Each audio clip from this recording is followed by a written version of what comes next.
Good evening, everybody, and welcome to the wrestling show for what the hell is today? The 15th? January 15th, 2022.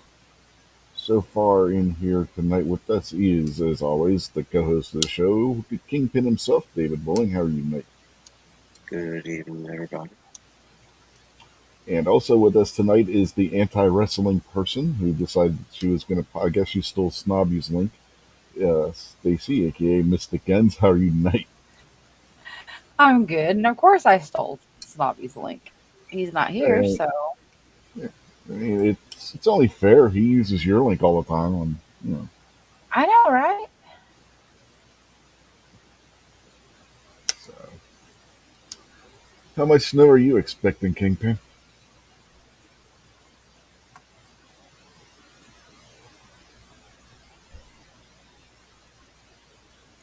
He apparently doesn't want to talk to you. Yeah, I guess not. Dogs. What happened? How much snow are you expecting? I think they said anywhere between like the 4 and 8 area where I live at. Yeah, they updated it again here. They're calling in the lower elevations. I guess that'll be like where you're at for 8, but here we can get upwards of 15. And oh, go ahead, you want to say something? Yeah, what they consider Western Maryland is supposed to be getting 10 plus. I'm Yeah. what they consider Central Maryland. Yep. And then we're supposed to get another anywhere between a tenth to a quarter inch of ice on top of that, with winds sustained about 35 to 40 miles an hour, with gusts anywhere between 45 to 50 or higher. So we're looking at blizzard conditions and whiteout conditions. Fiend Dog says where he's at anywhere from 0 to 18. He thinks they shifted it to 1 to 3 where he's at with ice. I'd rather have snow than ice, to be perfectly honest. I would rather have neither, to be perfectly honest. But if I got to deal with one of them, I'd rather deal with snow than ice. What do you think, Kingpin? Oh, yeah, absolutely. Ice. Yeah. What about you, Stace? Yeah, ice sucks. I can drive in snow, but man, it's tough to drive in ice. I'd rather not have ice. Yeah, ice is what knocks your power out too, because it gets on the power lines and tree limbs and stuff, and knocks down tree limbs. And, yeah, nasty stuff. So good luck with that, Fiend Dog. Hope everything works out.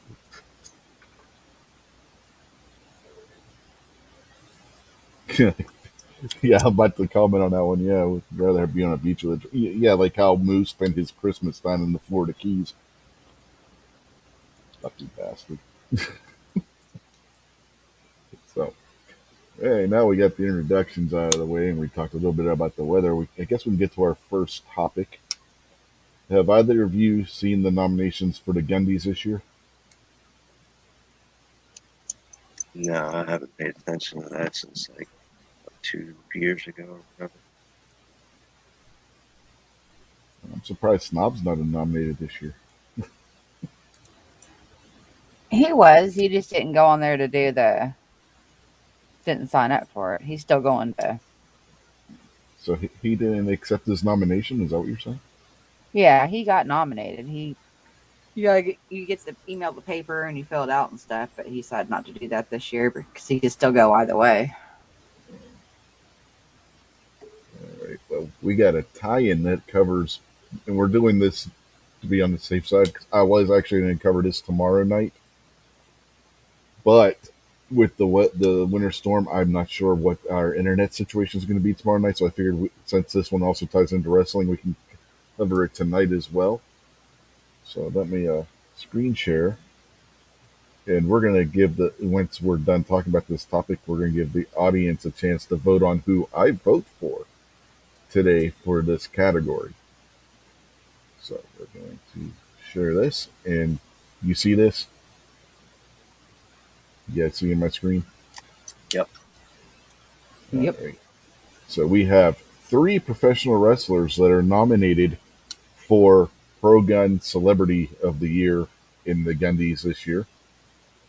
Those will be Adam Scherer, who those of you who follow wrestling would better know as Braun Strowman. He's probably the newest wrestler out of the three. So if you haven't been following wrestling for a few years, you probably don't know who that is. But he's literally a walking mountain. The guy's like 6'8", 350 pounds of solid muscle. He used to compete in strongman competitions. Like the world's strongest man thing where they pull the buses and stuff. Next, we have somebody who probably doesn't need an introduction, Mr. Bill Goldberg. In third, we have another guy who needs absolutely no introduction, The Undertaker, also known as Mark Calloway. So those are three wrestlers nominated for the Pro Gun Celebrity of the Year. So we're gonna create a poll out there on the YouTube side, and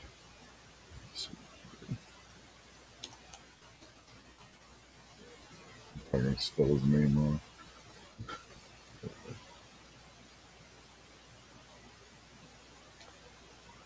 I always forget which German words have the C after before the H and which ones don't, which is really bad because I took a year of German in high school.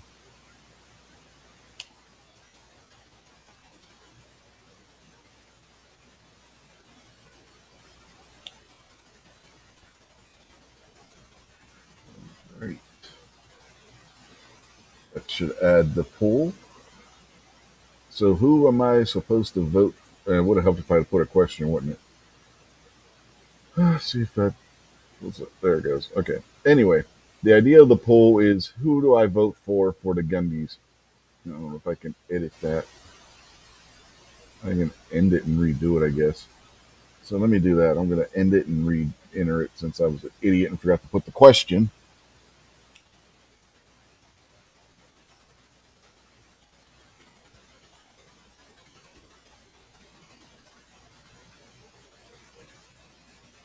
Oh, singular. Does Gundy end in a Y or an IE? Gundies, I think, are IE. Yeah, but that could be plural for a word that ends in Y. I don't think it matters. I think Gundy is just one word. Like even if like you would just say Gundies with and put like an S on the end. I'm pretty sure that's how it's set up. Like Gundies, it's one specific word. I'll just put Gundies, and that way, it's like mouse and mice, or I don't know. It's just a weird word that they created. So, Yeah, that's why I think you can get away with like they intended it to be IE. hmm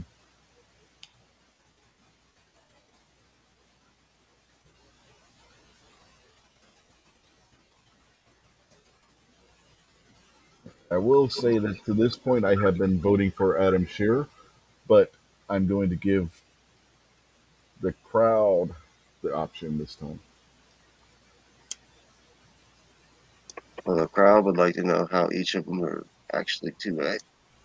Well, it's they all three of them own massive firearms collections.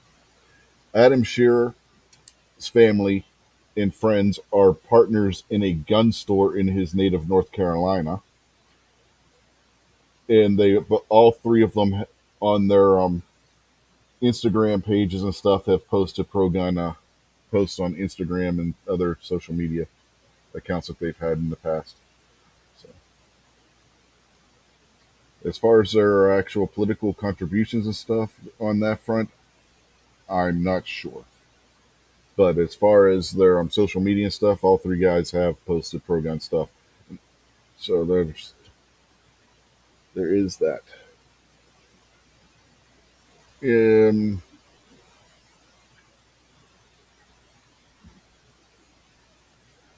Well, they're not Demolition Ranch. I mean, but they're not exactly Yankee either. There's only one Yankee Marshal, thank God. So, yeah. And all three, if you're going, I don't know if any of you guys are going to SHOT Show. I know I'm not because I can't afford it. But if anybody out there watching is going to SHOT Show, you may run into any one of these three guys there because they were all there at the last SHOT Show. There's that too. And I know Adam Scher on his Instagram was posting pictures from the last SHOT Show as well. I believe the Undertaker did as well. I don't remember if Goldberg did or not, but I think it was Ghost that said he saw Goldberg, or maybe it was Clover. It's one of them said they saw Goldberg when at the last SHOT Show as well.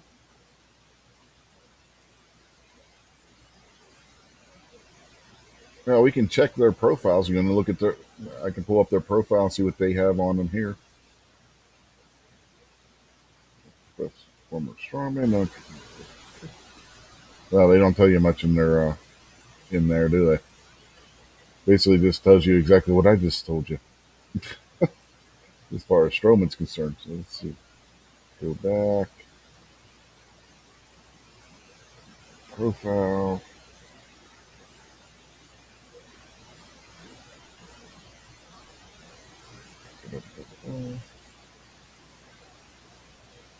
Yeah, they really don't say what What's the title of the category again? pro gun celebrity. Pro gun celebrity, specifically, right? Yes. Okay, well then, if they got gun collections and they're hunters and they like taking pictures with their guns, I guess that's about as pro gun as you really need to be. Well, all three have also made pro gun statements on their on like Instagram and stuff like that as well. So there's that too. But they all they got here is basically their careers as wrestlers, and then in Goldberg's case, after getting out of wrestling. But it doesn't say what their pro gun um, qualifications are. I wonder if anybody else does. No, I if anybody does, it's probably going to be Nugent, right? Yeah, Nugent does. It says what Nugent's qualifications are as being pro gun. Let's see. Dana White. Does it say what Dana White's? Nope. The one that I found interesting, Jack Osborne. That's Ozzy's son, isn't it? Yeah, Not, the actual. yeah, that's it. Yeah. Well, no, it ain't either. Is Ozzy's son a paranormal investigator? Or is this a different guy? 'Cause I know his name's Jack Osborne Oh, it too. looks just like him though. Like that looks like what grown up Jack Osborne looks like now because the kid lost weight and cut his hair. Okay, I didn't. I haven't seen him in a while, so I didn't know. Yeah, that might not be the rock and roll star son, but it looks like him for Well, sure. it also says MS awareness advocate, doesn't he? Doesn't Ozzy's son have MS? I don't know. I don't know. I'm just saying that looks like the kid. I'm looking it up and I see his picture up there and it says he's Ozzy's son. Looks like him. Okay.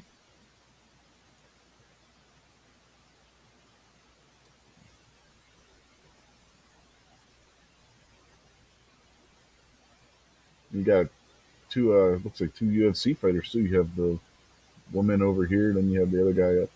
Well, Chuck Liddell, but everybody knows who that is. There's Um, there's uh, other UFC fighters in there too. huh? Valentina Shevchenko is that little blonde-haired white lady, Yeah. and she'll kick the taste buds out of your mouth. She's Well, bad to the bone. Chuck Liddell, yeah, obviously everybody should know Chuck Liddell. yeah. That's why I didn't bother mentioning him. He's like, yeah, everybody knows Chuck Liddell. But I was Brian brought up Bader, here to right this guy. there.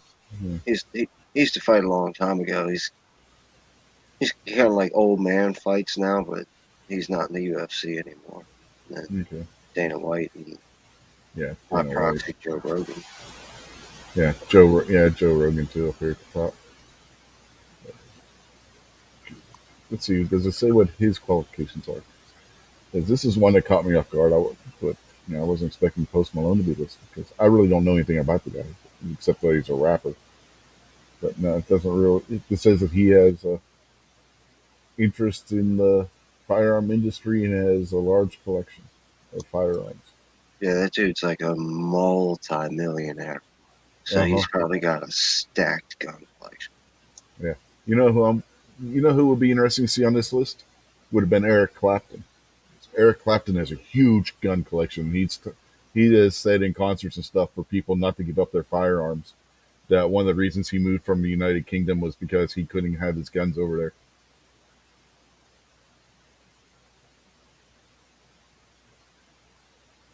Interesting. Yeah, I was when I clicked on this, I was half expecting to see him on here next to Nugent. And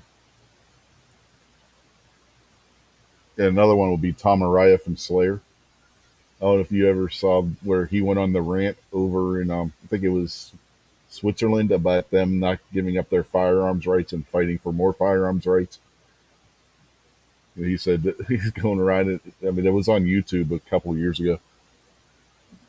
It was middle of a Slayer concert. He just goes off on a rant about firearms rights and how they need to be protected in Switzerland. It was like, all right, Tom, you go.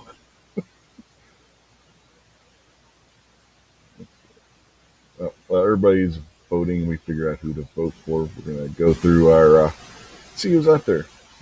Obviously, Kingpin's out there, and Stacy's out there, and MKJL's out there. Fiend Dog. Who else we got out there? Stan is out there. We can't say Stan from SS Pawn anymore, right? Because he retired. He retired at the beginning Yeah, of of the year. course you can. Of course you can. Well, technically, wouldn't that be false advertising? Yeah, I mean, it's just like anybody who says Tuesday nights 9 o'clock. I mean, if you say hit or miss, I find myself there's people who I don't even know, and I'll hear their conversation, and they'll say the term hit or miss, and I'll say Tuesday nights at 9 o'clock. Yeah, but that's copyright infringement. That's not the same thing.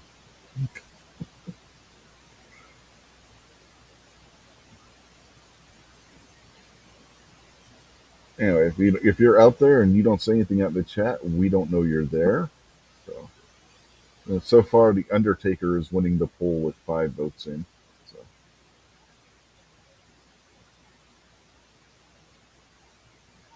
uh, I'm wondering if it's just there's more Undertaker fans than Goldberg fans, and if most people don't know who Adam Shearer actually is.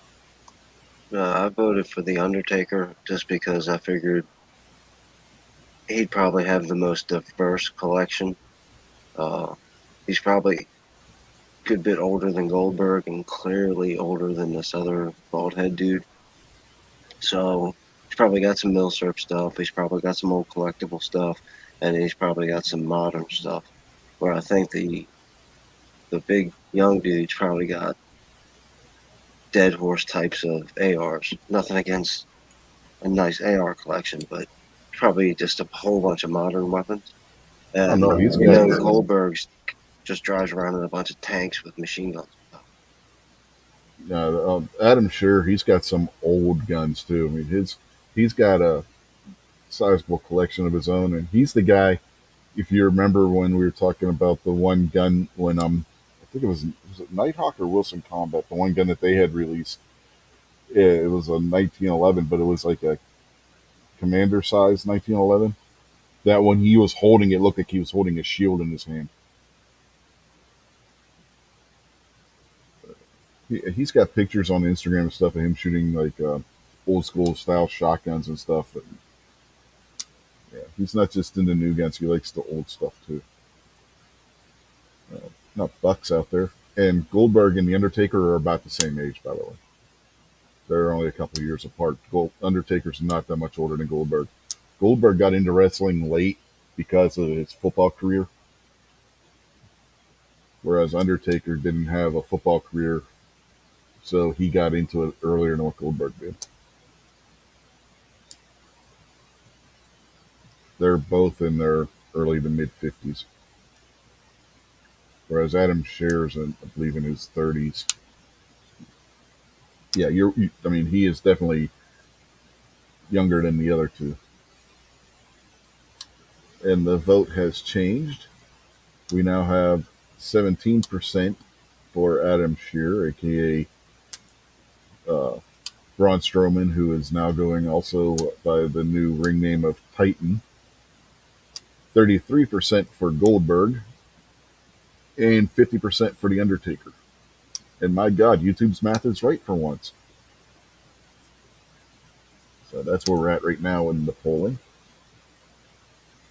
Whoever wins the poll is who I will vote for tonight before the show is over on the Gundy. So get your votes in, folks. And you're not limited to one account. So if you have more than one account, you can vote twice or three times. It doesn't matter. We're not voting for the president. So you're not technically cheating.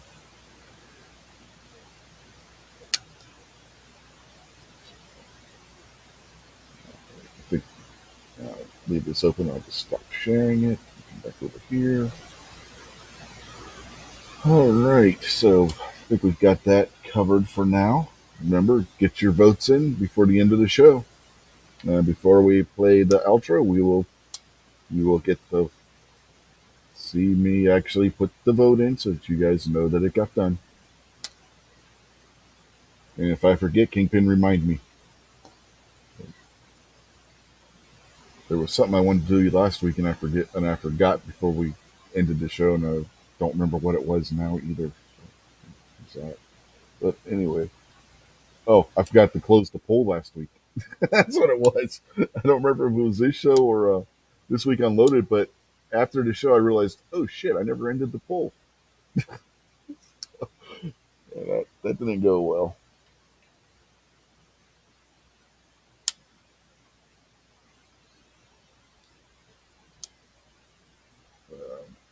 Next topic is an interesting one. Mickey James, former WWE Women's Champion and whatnot, who now works for Impact Wrestling and is their Impact Knockouts Champion, which is their version of the Women's World Champion, has been announced and confirmed that she is going to be a Royal Rumble entrant. So, Who's that? Mickey James, Who's that? she is a former WWE Women's Champion, a former WWE Divas Champion. Did you Back see in that the mid Sasha 2000s. Banks girl almost broke her back? Hmm? That Sasha Banks chick with the blue hair. Uh-huh. What about her? Hold You're on. Let breaking me up kill on me. these dogs.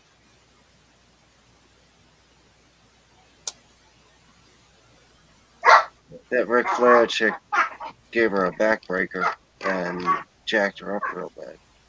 Uh, yeah, you talk about Sasha. Yeah, she's out for a while. Again, with Sasha Banks, it's more of a surprise if she's not injured. Let's be perfectly honest. I mean, that she's always seeming to get on injured list. But yeah, Mickey James, who is currently signed to Impact and is the Impact Knockouts champion, has been officially entered into the Royal Rumble, which has sparked speculation that since Impact's deal with AEW has expired, that maybe the WWE now has a deal with them. And it's also rumored that there may be one or two of the Impact men's wrestlers who may make a surprise entrance in the Royal Rumble. I mean, we know this, but there's always a surprise entrant in the Royal Rumble, right? So we could end up seeing an Impact male wrestler also making a surprise entrance into the Royal Rumble. What is that you keep clicking? Uh, that would be my benchmate. Okay. I'm gonna go over there and smack it out of your hand. We got Jason Stewart and Pat Hirsch out there in the chat now. Yeah, people are showing up in the chat that have links. They don't want to jump in the show. I see how this is. Okay, you got Pat, Jason, Buck. All three of those guys have links, and they're too good to join us, guys. I mean, what do we do with them?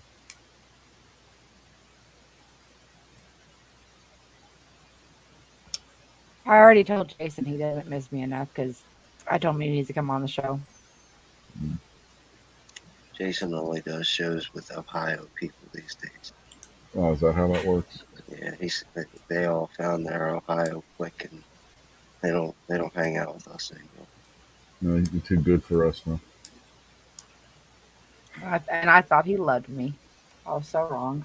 Oh, he loves you. I'm sure Jason's still a fantastic dude. He's just got better friends now. He's just upgraded friends. Uh-huh. I thought I was upgraded. I'm not an upgraded friend. Well, here's Pat. And there was Pat. Now Pat's back again. Did you try and add Pat the same time I did, and one of us ended up kicking him out? Is that what happened, Kingpin? Yep. I think they did that on purpose, Pat. Yeah, probably. But oh well. Hey, accidents happen. We're all human. I'll still try to get along with everybody. Jason says he's driving. Let me get what happened, Jason. You ended up having to work overtime because of the storm coming in, and you're just now getting off work or something. Because I could see that happening. Been there before.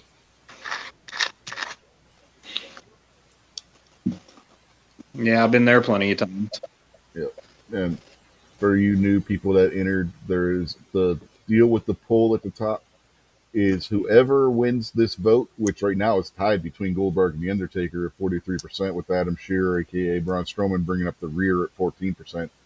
Whoever wins this poll, I will vote for at the end of the show before we go off the air for the Gundy Awards. Nice. It's for the Gundy for biggest pro-gun celebrity. Stan's asking you how much snow you got, Pat. Well, we got lucky, Rich.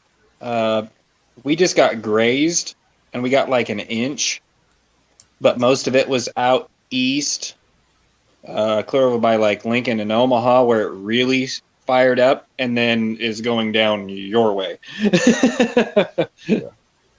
Yeah, tell me about it. We're anywhere between 8 to 15 inches here.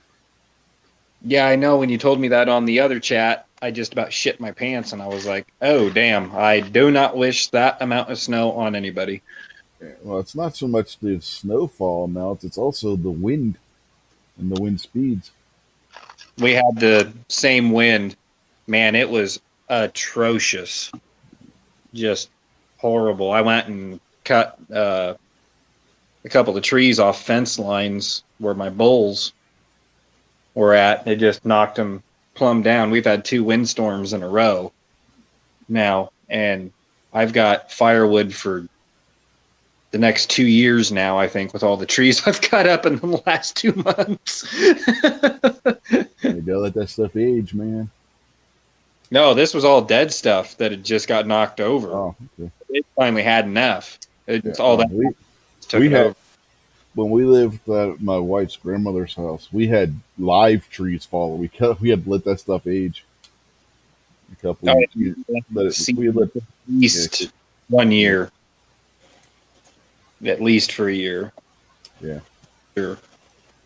Yeah, 'cause you don't want to burn that live stuff because it'll clog your chimney and stuff. And next thing you know, you got chimney fire. Yep, Caruso is a biatch.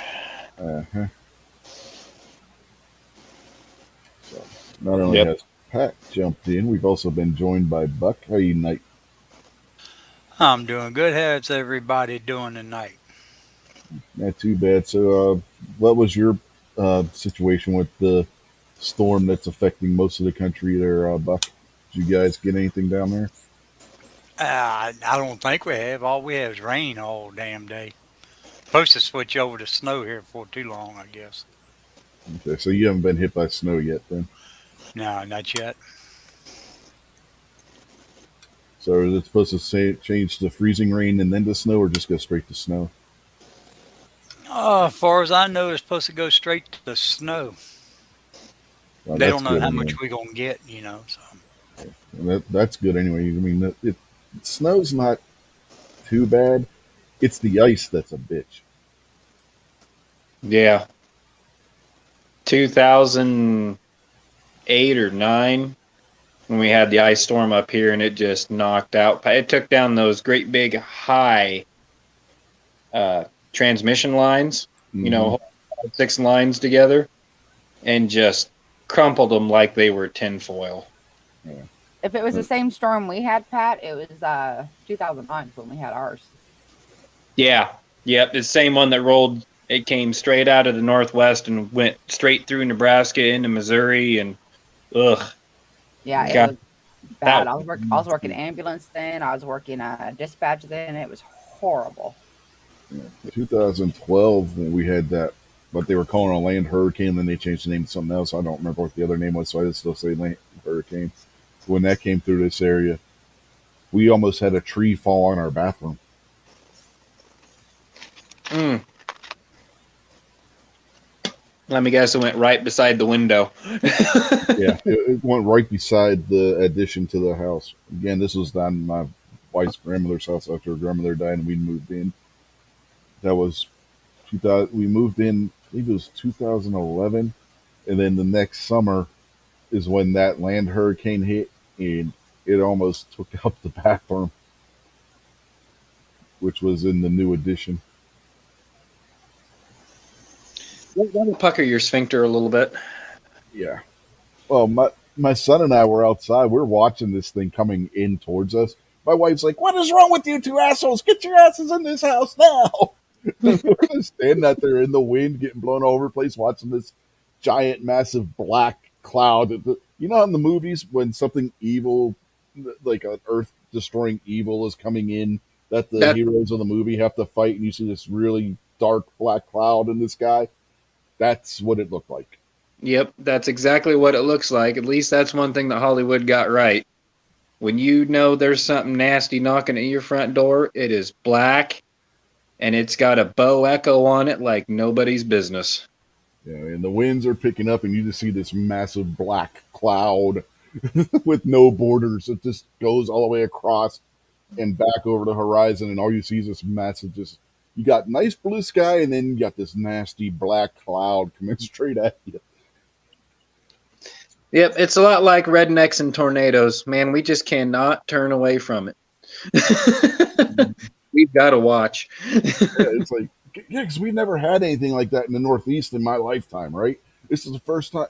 Because you always hear about the hurricanes and shit, and we would get the tropical storms, but that were the remnants of the hurricanes and stuff. But we haven't. I've never been in a hurricane itself. This is the closest I've ever been, and you could just see it coming. There was no all of a sudden it just starts raining. This was just there's nice clear sky, and all of a sudden pure evil coming down on you, like all hell just broke loose. You know, Yep, somebody's opened the 12th gate of hell. yep. I'm sure Mystic can testify to that living in Oklahoma. Oh yeah. Ugh. Oh yeah. And Pat, Stan's asking you a question in the chat. Yeah, Kingpin put it up there on the screen. No. Stan, actually, I'm in a bunker in a undisclosed location somewhere in south central Nebraska. Well, there you go. That's where he's at. I'm way closer to you, Stan, than you are to Lincoln, for damn sure. And I actually used to race up around your parts once upon a time. So, nope, not from Lincoln. Alrighty. Looks like we still may have a tie. Yep, it's still tied with 7 votes. How is that possible when it's 6 votes? It was the same score. YouTube forgot how to math again. Right. But no, I don't know if you watched any of his stuff. Going back to the wrestling bit here, Goldberg's Garage. Oh yeah, I've seen some of his stuff. What was that one show that he used to have? Like, was it on History Channel or something? Yeah, Where he would go out and look at all the super fast muscle cars and stuff. yeah, and actually he's got it's a Dodge. I can't remember the year or the make, but it was lightened up and it had the heavier springs put in the back, and it was an old moonshine car, and he bought it not knowing that. But once he had Junior Johnson look at it, and he said, "Yep." He said this was an old moonshine car because it had if I'm remembering correctly, it had the dump valve in it where it had a tank in the trunk for running shine. And if they thought they were going to get caught by revenue, they just hit the dump valve and just emptied the damn. And it's like, I ain't got nothing in the back. Yeah, you know who could have used something like that? The chick that we talked about last week on This Week Unloaded that had the deer in her trunk when she got pulled over for the cop for DUI.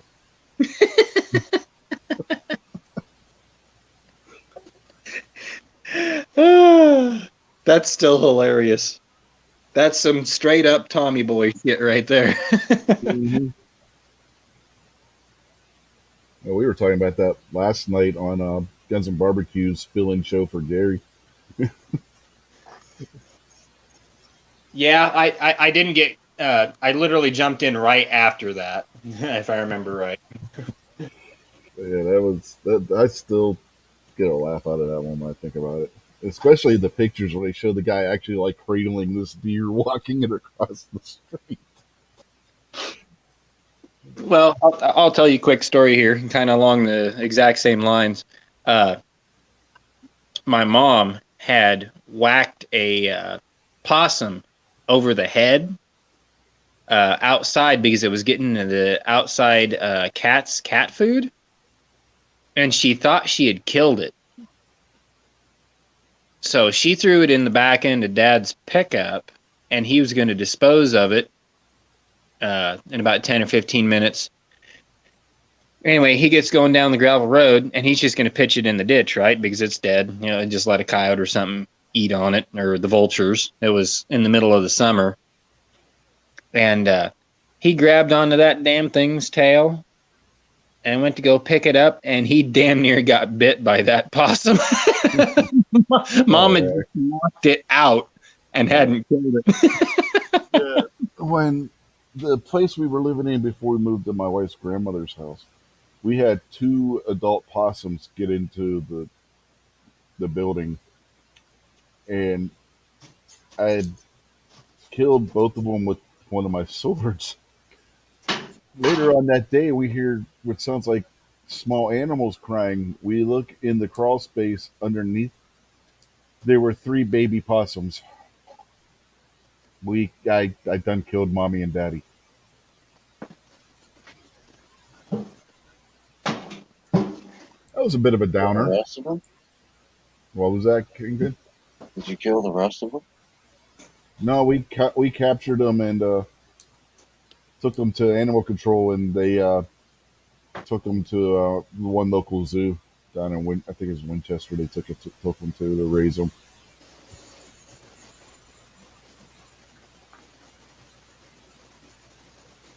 Well, where I'm from, the slang term for a possum is called a Studebaker.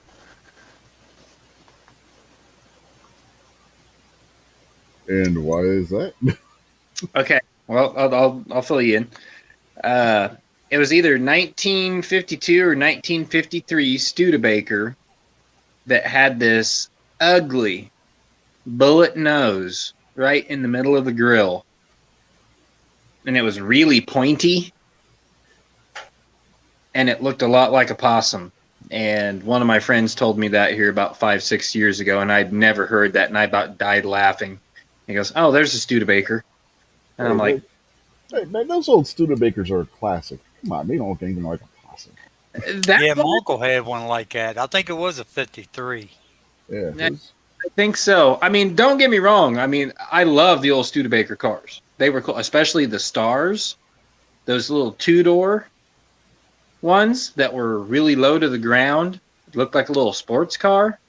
Man, those things were beautiful. Because that's what they were. I mean, they were made to compete with the little 2-seat Italian jobs that were coming into the country at the time.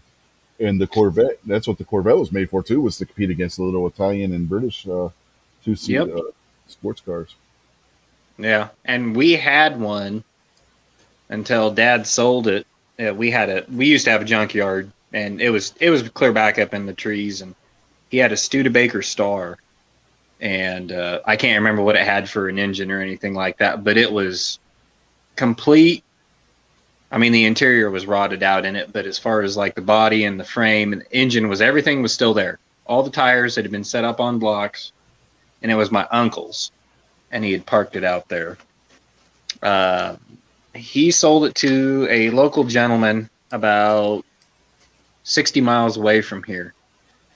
He took it into his body shop, took a motor out of an IROC Z Camaro, fuel injected, put the whole running gear and rear end and everything underneath that bad boy, and painted a kind of a medium metallic blue, and put a full roll cage in it with twin bucket seats, 5-point harness.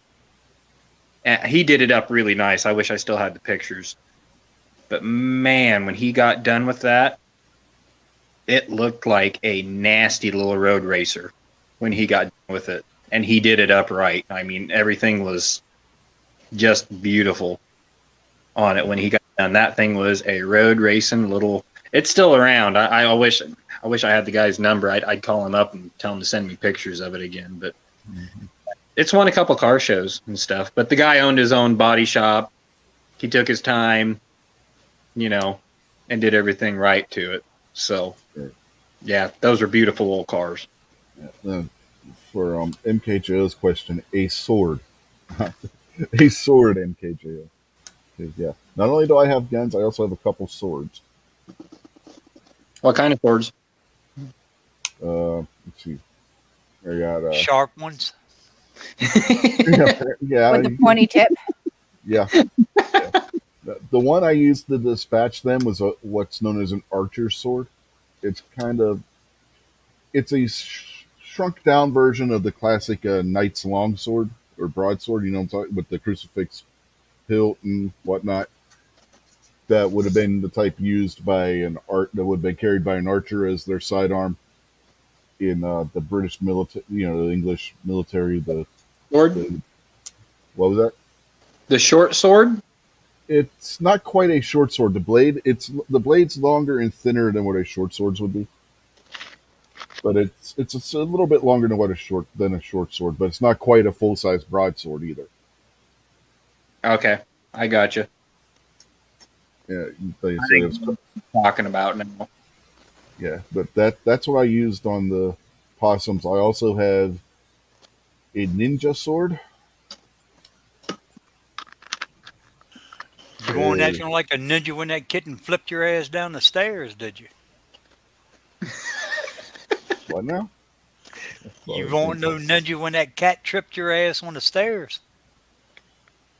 Damn near broke your ankle. Cats are ninjas, but only a ninja can kill a ninja. You remember that movie, right? Only a ninja can kill a ninja. No, cats are assholes. Oh, that too. Don't get me wrong. I like cats, but damn, they are stealthy little ninja assholes. Yeah, exactly. That are also scientists who like to test gravity. Yeah.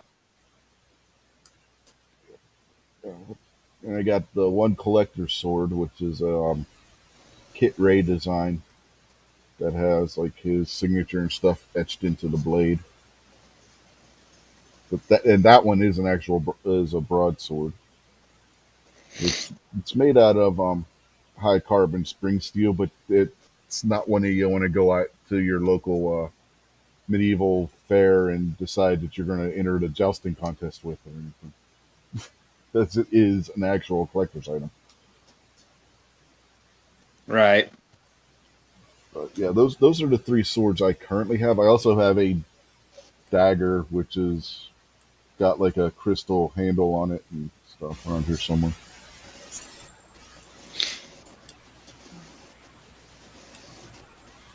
I used to have more.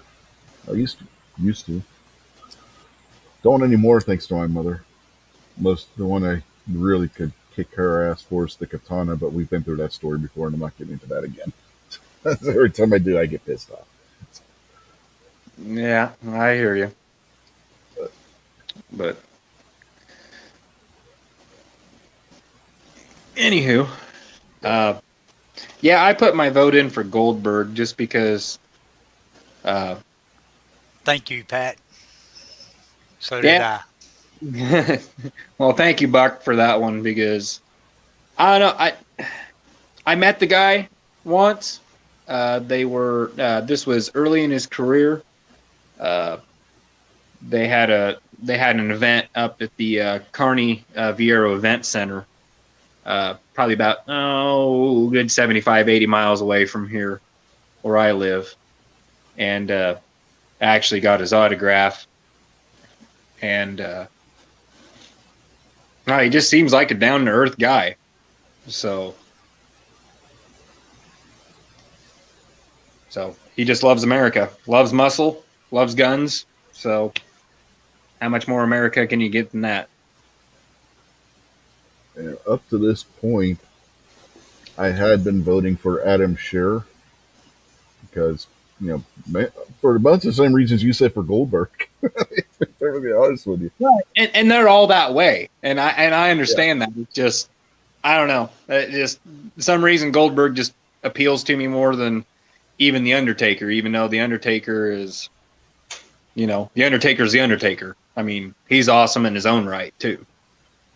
So Yeah, and Trey said he met Goldberg up at SHOT Show one year. Yeah, Talked that's to him. yeah. I had said that earlier. I couldn't remember if it was him or Clover. It was the last one back in 2020. Yeah, he said he was a hell of a nice guy. Talked to you Yeah, like everyday person. yeah. And all three of them go to Shot Show because the Undertaker and Adam Scherr also had pictures on their Instagram pages and stuff of them at Shot and taking selfies with people and stuff. yeah, it was hard to pick between the Undertaker and Goldberg. But I don't know. I guess I just like Goldberg because because I've seen him enough on TV and I've met him, and he just seemed like a really good guy. So that's the only basis I put it on. So Yeah. One of how people put up those like video clips on Instagram and stuff. I think my favorite one is still one Adam Scherr did. He had a he's like, I just got done at the range. Now it's time to take a shower. He picks up a cardboard box and dumps it over his head, and it's a bunch of empty shell casings from 12 gauge.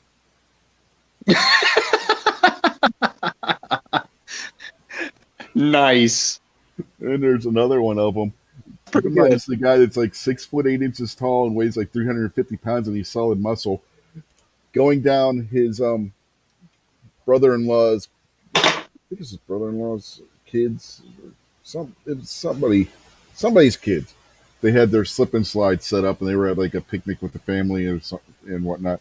He goes running and sliding down this slip and slide with this big goofy smile on his face.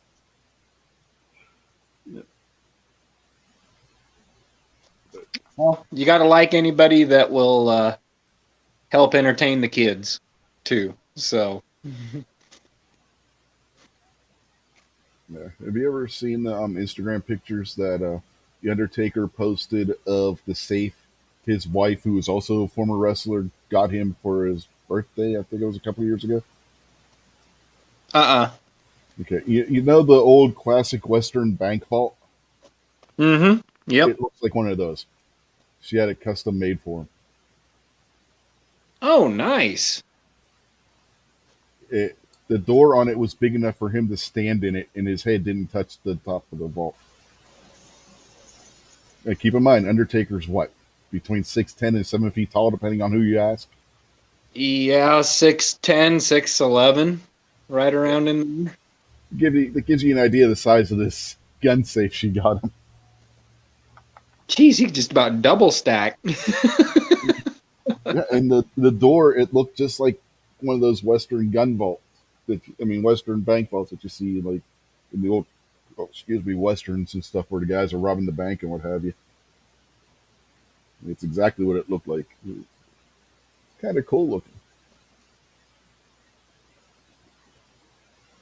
Yeah, no, those are cool. The only one that I've ever got to see that was actually an Old West one, where I went to college at, um, one part of the dormitory used to be the old ammunition depot, and that's where they would, that wing where it was at, they literally took the bank vault door off and they made it into a part of the dormitory. It was so big because I guess they used to actually put some gold and stuff just in reserve there too at the ammunition depot because it was big. I got to tour it. But they had the door on display, and that's exactly what it looked like. And it was huge. It was probably 6 foot across and probably 6 foot tall. The door was, and I'll bet it was probably every bit of 4 to 5 inches thick at least. And it was that old school looking door, but it was a company that had made vaults forever, and the actual inside of the vault had been turned into part of the dormitory for the college campus. And man, you want to talk about quiet in there? Holy crap. That comment that Kingpin had put up from MKJ reminds me of something too. Lesnar could have been on this list. Shawn Michaels could have been on this list. Stone Cold Yep. Steve Austin could have been on this list. Yep. But in all fairness, the three that you probably picked. Well, I didn't pick them. The Gundy Awards picked them. You know what I mean. The three that actually got put on there. Sorry. Those guys aren't just hunters and stuff. Like I know like Steve and Shawn and Lesnar, they're big hunters. They always have been. Especially Shawn, he loves bow hunting and stuff. He used to have a show that was sponsored by Remington. Mm-hmm. I still remember. Yep, it was on the Outdoor Channel.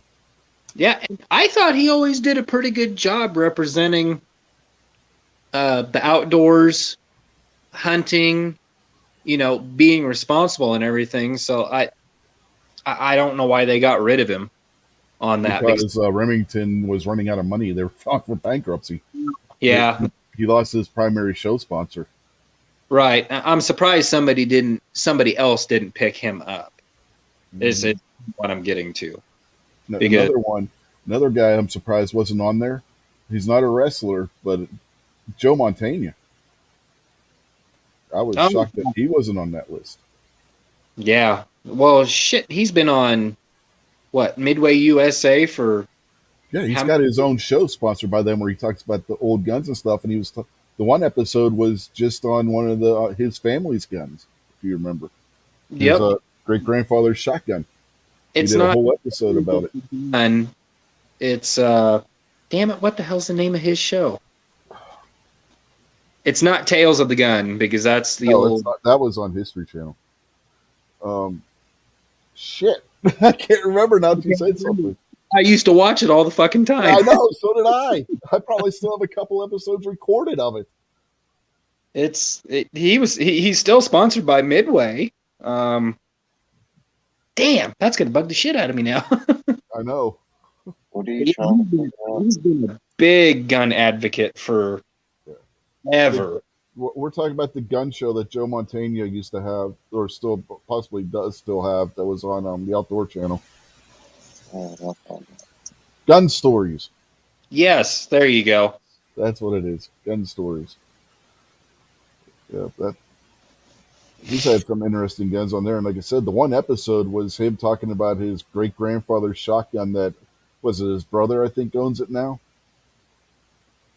I think it's a family member owns it. Yeah, I think it was his brother who owned it, but that shotgun had an interesting story to it. and started in Oklahoma.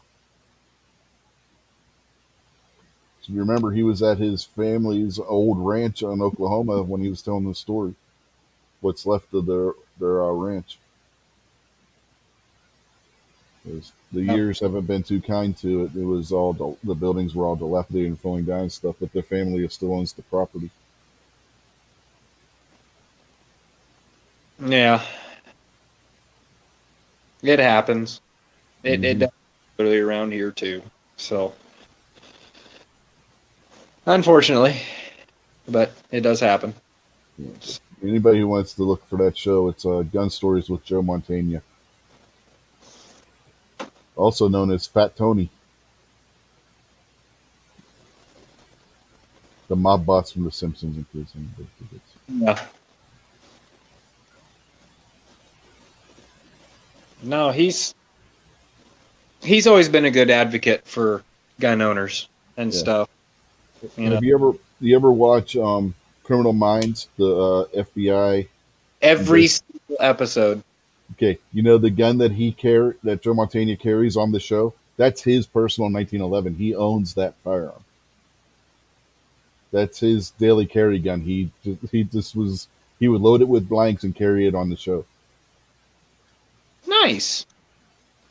Well, And if there were a couple other of the guns that were his as well. The 357 revolver that the doctor, the young guy on the team carried, that was another one of Joe Montana's guns. Because if you watch when they go from the guy that was Inigo Montoya to Joe Montana, when they switch over those two characters, the gun that Reed carried changes. He goes from carrying a Glock to carrying the Smith and Wesson 357 Magnum. oh yeah, Mandy Patkin Yeah, was the original guy, and I thought he did a really good job in that role. I always well, he's thought a good actor. he's a good actor for sure. Yeah, I don't. there are parts that you wouldn't recognize that it's him, like the Alien Nation movie. He's the one who played the alien in it. Oh, really? Yeah. I'll be- Princess Bride. What was that, Kingpin? The Princess Bride. Yeah, Princess Bride used Inigo Montoya. Oh God, that's still one of my top 10 favorite movies of all time, right there. That's a good movie. Um, one of the best episodes of Law and Order, Mandy Patinkin was the villain. I think it was a two-part episode. The guy is just a very good actor. Yep. Yeah, and I think I know which episode you're talking about there too. Uh, they've had a lot of good actors in and out of that show. I'm sure. I used to watch every episode of Law and Order SVU. Well, I can't stand SVU. That show is just too off the rails with the left wing politics, and it has been for a long time. Well, I used to watch it back in the 90s and the early 2000s. I haven't watched it since then because exactly for the same reason that you just said. The other one that was good was Criminal Intent. When I really like the Criminal Intent is when what's his face, Vincent D'Onofrio left, and they replaced him with Jeff Goldblum. Jeff Goldblum's character in that reminded me a lot of Sherlock Holmes, and I love Sherlock Holmes. Right? I've got all the Sherlock Holmes books. I've watched just about every one of the Sherlock Holmes movies. I'm talking about the old black and white movies and whatnot. So I love Sherlock Holmes, and Jeff Goldblum's character just reminded me of Sherlock Holmes. The way he deduced everything. Yeah, he's a pretty good actor. I like Jeff Goldblum.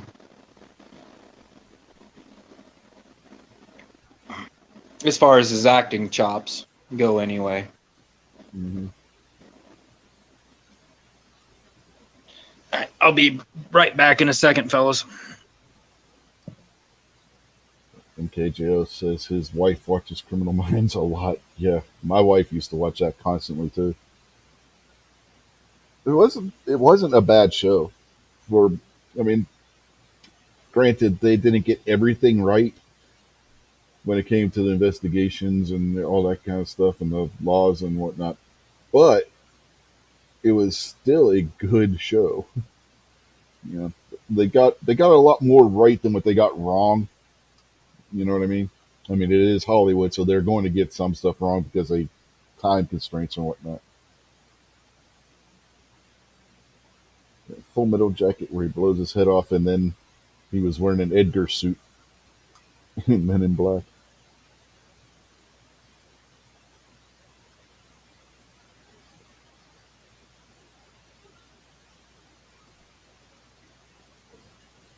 Let's see, are we still at 43, 43, and 14?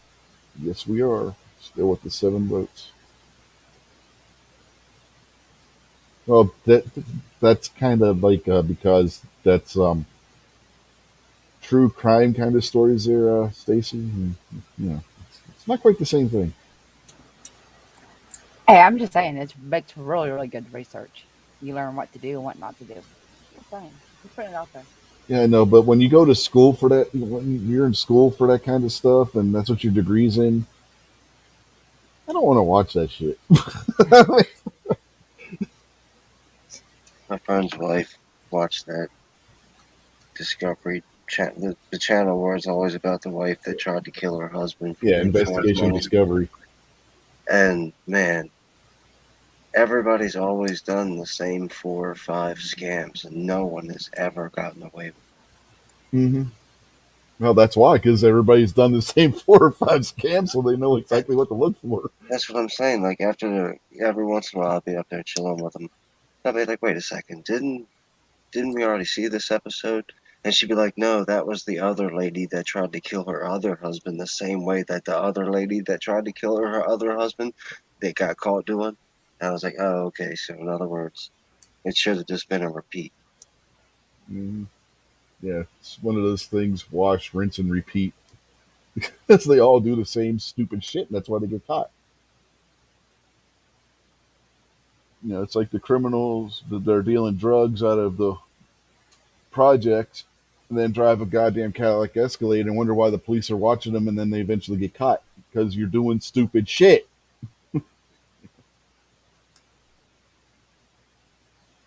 Yeah, my wife watches that shit too. I think it's a woman thing. They got to watch these things. I think they're doing homework on how to get rid of us. Okay, so this woman did this and it didn't work, so don't do that. Oh, we lost Stacy. Do you think she left because we're onto her now about why Yeah, they watch these shows? she's got to go cover her tracks. Uh huh. Somebody That's get what. on Instagram and see if Snob's still doing okay. Well, Snob's on his way to Vegas right now. See, so that's what she meant by research. It wasn't that the show had better research. She's saying that the show was better research. Now we got it figured out.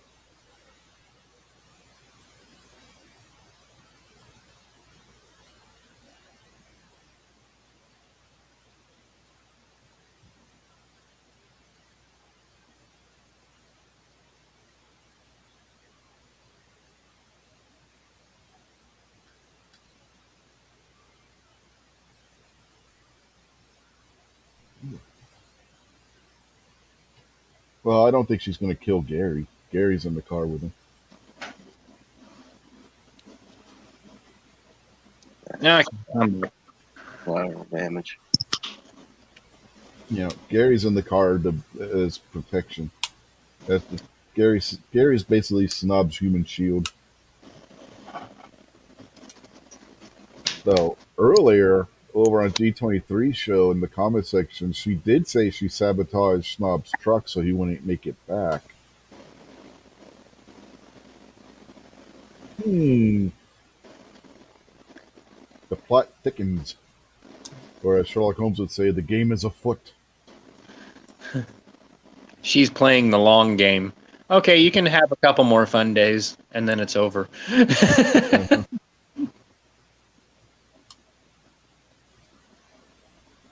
Yeah, she must not be She out in the said her chat. she said her internet went down. Yeah, I was about to say she must not be. I was gonna say here, she's not out there in the chat. Her internet must have pooped the bed. Or,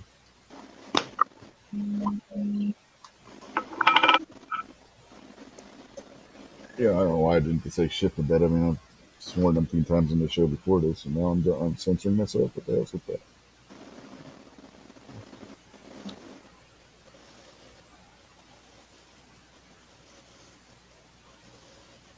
Oh, I was going to ask on your new house too, there, Rich. Have you tried the fireplace yet? No, because we gotta get the insert for it. Oh, okay. Is it a straight up fireplace right now, or No, did it's some? gas. It's gas, but it needs to have the burner put into it. It doesn't have a burner in it right now, Oh, okay, but it's vented and everything. You know, it sucks everything up into the chimney. okay. I gotcha. Um, yeah, my brother has the same thing over at his place, and he ripped uh, the propane line and everything out, and found a wood stove that actually fit in there, and had the chimney plumbed inside. Me and him did it along with my dad, and plumbed a new chimney up through the middle of it and out the top, and that actually worked really good. That Yeah, I can warms. do something like that and not have to plumb the chimney because the chimney also is used by the furnace. It's basically the chimney split in half, right? The back half of the chimney is for the furnace, and the front half of the chimney is for the gas fireplace. And then they can join back after a certain height to where it's safe for the fumes will be exhausted at the top from both without coming back down the chimney. You know what I mean? Yep, yeah, yeah, because they always warn you if you've got more than two appliances sharing a chimney, it has to be X amount of feet Mm-hmm. of on draft, depending on whether you're using propane or wood or natural gas or hell, even coal or Mm-hmm. oil, Yeah, aka diesel. Uh, just depending on whatever situation you're running into there. yeah. And the water heater itself has its own chimney, which is basically one of those basically pipes that go up through the wall. Yeah, those don't give off much of anything. That's why they're so tiny and dinky. Mm-hmm. But that's not even in the same part of the house. The water heater's below the kitchen. The Right. furnace is right below the living room.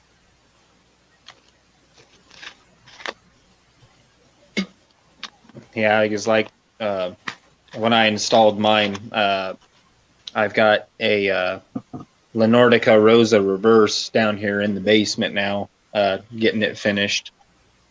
Uh, Everything, 90% of my pipe is actually on the outside of the house.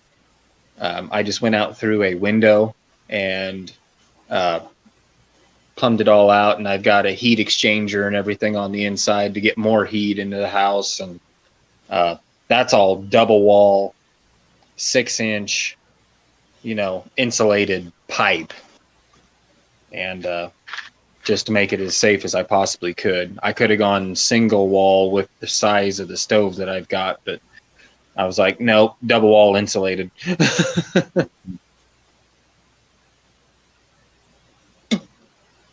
So, yeah, always better to be safer than sorry. But Yeah. yeah, you'd like that. I think whichever way you decide to go, or even if you do, uh, propane or natural gas or whatever, or burner on the inside, it's always It'll be natural gas because we're on natural gas. right. I was just saying if you went with like a stove insert or what have you, depending on whichever route you go, um, that heat just radiating out like that. Mm-hmm. There's just Oh yeah. something about it. I love Yeah, it. we've had wood stoves before. I'm thinking just gonna go with the the gas burner put in there, and that way it'll give some heat if we lose power. Because if we lose power, we'll still have hot water because the hot water heater ignition system doesn't involve electricity, but the furnace does. So you need something to back up where power goes out. And the furnace is out. You know what I mean? Yeah, because with you being on natural gas, it's always going to be pumped, so it doesn't matter. So you'll always have some form of heat coming in your house, and that's primarily the reason I did my wood cook range down here in the basement, where all my pipes and everything are at, because my whole house is electric. And if we get a big ass ice storm like we did back in '09, uh, yeah, I'd be fucked in about a day, as cold as it was when all that happened after we got the ice storm, because shit, it stayed. I don't think we got above 0 for the next 4 or 5 days after that happened. Mm-hmm. I was just looking at another source of heat, to keep my pipes and everything from freezing. But shit, this little stove is warming my whole damn house. So it's doing a really damn good job. But Yeah, I, the lady next door, because we live in a duplex, double where we own one side of the house and the other half, you know what I mean, how duplexes are set up. yep, Hers is the mirror of ours, right? So she yep. has the same chimney set up and everything, and she has the gas burner in hers, and she said it does a very good when they've lost power. So she's been living there, and she had to fire up the fireplace to keep the house warm. She said it did a really good job. So that's always a plus. No, at least you got a reference. So Mm-hmm. yeah, it's always nice to have a backup heat source. So that's where I'm at right now. I'm staring at my other uh, favorite channel right now, the glass door on the wood stove.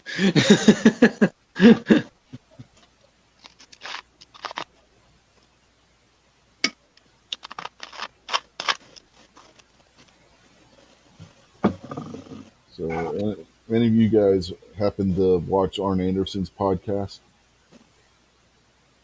No, I haven't caught it.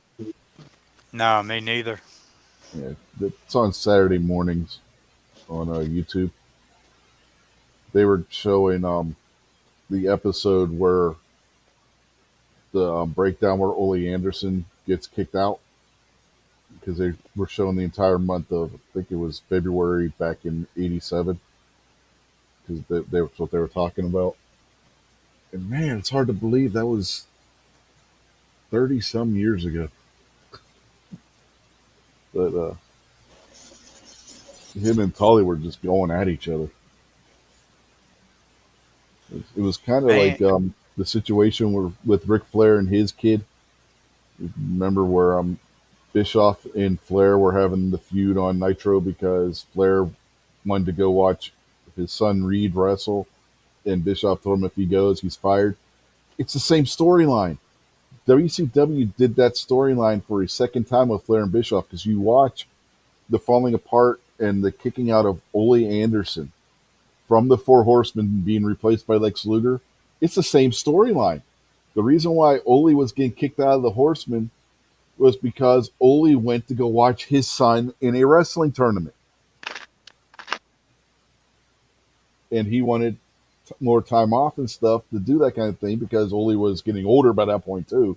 He'd been wrestling for how many years? It's the same storyline. They recycled the same storyline for the Flair and Bischoff feud. Yep. And the thing is, it worked both times. That's actually back in '87, '88. That's when I first started watching wrestling. Was back then. I was, only 6, 7 years old, but that's kind of when I got hooked on it. Yeah, It was wild. They had Tully and J.J. Dillon are being interviewed by Tony Schiavone, and Lex Luger was there too. But I don't think Luger was. I think Luger was just standing there in the background, right? Remember, this is when Luger was first starting. How's this for a debut on national television wrestling? Starting as a prospective member of the Four Horsemen. Yeah, I remember the hype because they were talking about bringing somebody new, and this new guy was coming. I don't think Lex Luger really fit as a Four Horseman, but the build up to him becoming a new person on the show was pretty good. Yeah, I mean Luger's first promo on World Championship Wrestling Saturday nights on TBS was him coming out there saying he wanted to be a member of the Four Horsemen. That takes some balls for a new guy. Even if it's only storyline, that took some balls to do. You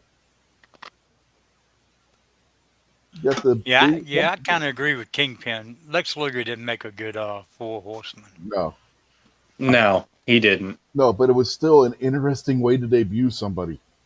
I mean, it's not even an established guy. This young kid, basically, compared to the rest of them, coming right in and like, I'm going to be a Four Horseman.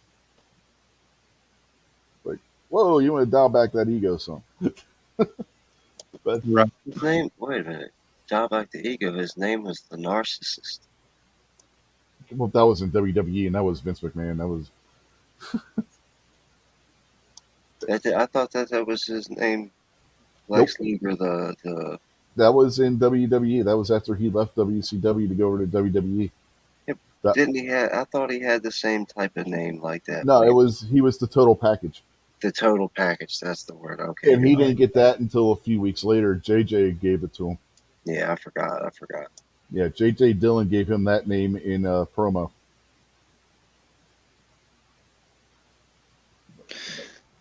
Yeah, and funny you should say that. I'll kind of tie this all back in onto the Gundies and everything. That was actually the first wrestling match that I ever went and watched. It was Lex Luger versus Goldberg. And that's when Goldberg was it was his first year wrestling, and he was still getting escorted out by the police or the State Department or whatever, It was local police department. Yeah. And that's when I got to meet him. And I just thought that was kind of weird that it came back around to Lex Luger, and I was like, oh shit, that's the first match I ever got to watch live. That was the headline match. Now, was that black and white NWO Luger or black and red NWO Luger? Black and red. Okay, that would have been Wolfpack era. Yep. Yeah, and no surprise, that's when Goldberg was on his winning streak. Well, of course it was. It would have. And Lex Luger got his butt stomped. When wasn't Goldberg on the winning streak? Right before the finger poke of doom. So Yeah. he No, lost the matches. last match we seen him in, Yeah, the right, last pay-per-view. True. Yeah. But so he's lost matches before. He's not one of the undefeated guys. No, he hasn't been undefeated since 1999 or 98. I've never seen the only time I've ever seen him wrestle is when, like what Buck was talking about the last time we seen him. No, he lost to Kevin Nash at Starrcade 98, I think it was, because Scott Hall interfered and zapped Goldberg with a cattle prod. And Yeah. they played it up like Nash wasn't in on it or anything. And then a couple weeks later, they did a story on Nitro where Goldberg was arrested because Elizabeth had accused him of stalking and raping her. So they arrested Goldberg on the night he was supposed to get his rematch. And in his place, they put Hogan to get the title match against Nash. And that led to what is known as the finger poke of doom, because it was all set up by the NWO to screw over Goldberg and put the title back on Hogan, which made absolutely no sense because before this whole deal, the Wolf Pack was created to feud with the NWO Black and White or NWO Hulk, the Hollywood Hulk Hogan, right? So the whole they just took basically a whole year's worth of storyline and tossed it out the window because Hogan had some sway with his the way his storylines went to the point where he just basically took over, and that's where this was the beginning of the end of WCW for all intents and purposes. Yeah. Basically, Nash and Hogan are in the ring. They're like circling around each other. Nash goes to charge at Hogan. Hogan just puts his finger out, pokes him. Nash falls down like he's just run into a brick wall, and Hogan covers him for the pin and wins the title. And then they get up and both start acting like a couple of jackasses celebrating in the ring. Yep. Yeah, I never did understand. I just thought that whole storyline went to fuck. Uh-huh.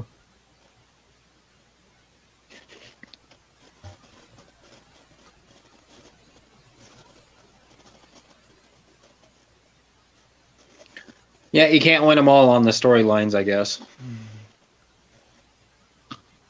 Nope. I mean, if you look at where WCW was going from that, it was downhill from there. Yeah. That's about the time when the AOL Time Warner buys the company, decides they don't want it. They don't want to be in the wrestling business anymore, and then NWO disbands. Like, what was it? Like 6 months later, 7 months later. And this is about the same time that Bret Hart is in the NWO, and it's his career ended by getting kicked in the head by Goldberg.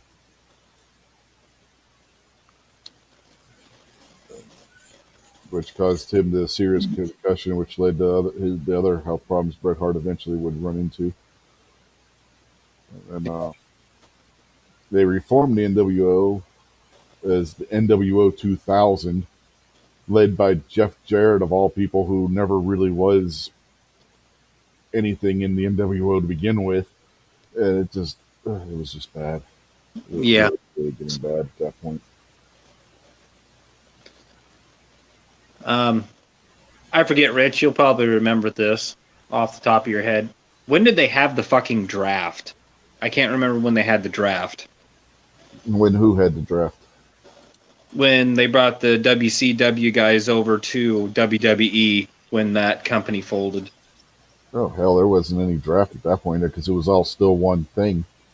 You didn't get the draft until when they split off the Raw and SmackDown as their own brand, which would have been in ECW. Because remember, they brought ECW back too. So it would have been around 2005, I think, is when they did the first draft. And then they combined them back together.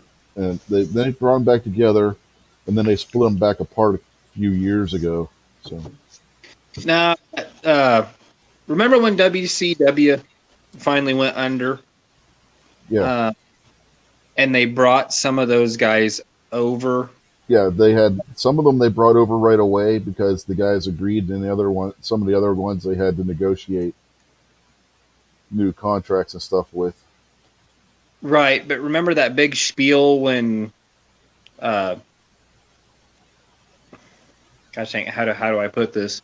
When they knew they were going under and they were only going to supposedly pick like a handful of guys to come over from WCW to the WWE over there. Gosh dang, I wish I could remember what freaking time frame that was.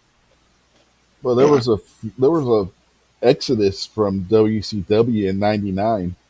That's when Jericho, Eddie Guerrero, Chavo Guerrero, Chris Benoit, Perry Saturn, Big Show. Damn it, I know there was a couple other guys. They all jumped ship from WCW within that 1999 time frame when their contracts expired, and they all went over to WWE. Is that the time frame you're talking about? It was a televised deal where they had everybody from the locker room in WCW. Are you talking about the invasion angle? Yes, exactly. There you go. That Yep. would have been 2001. Yeah. There you go. That's what I'm thinking of. Yep.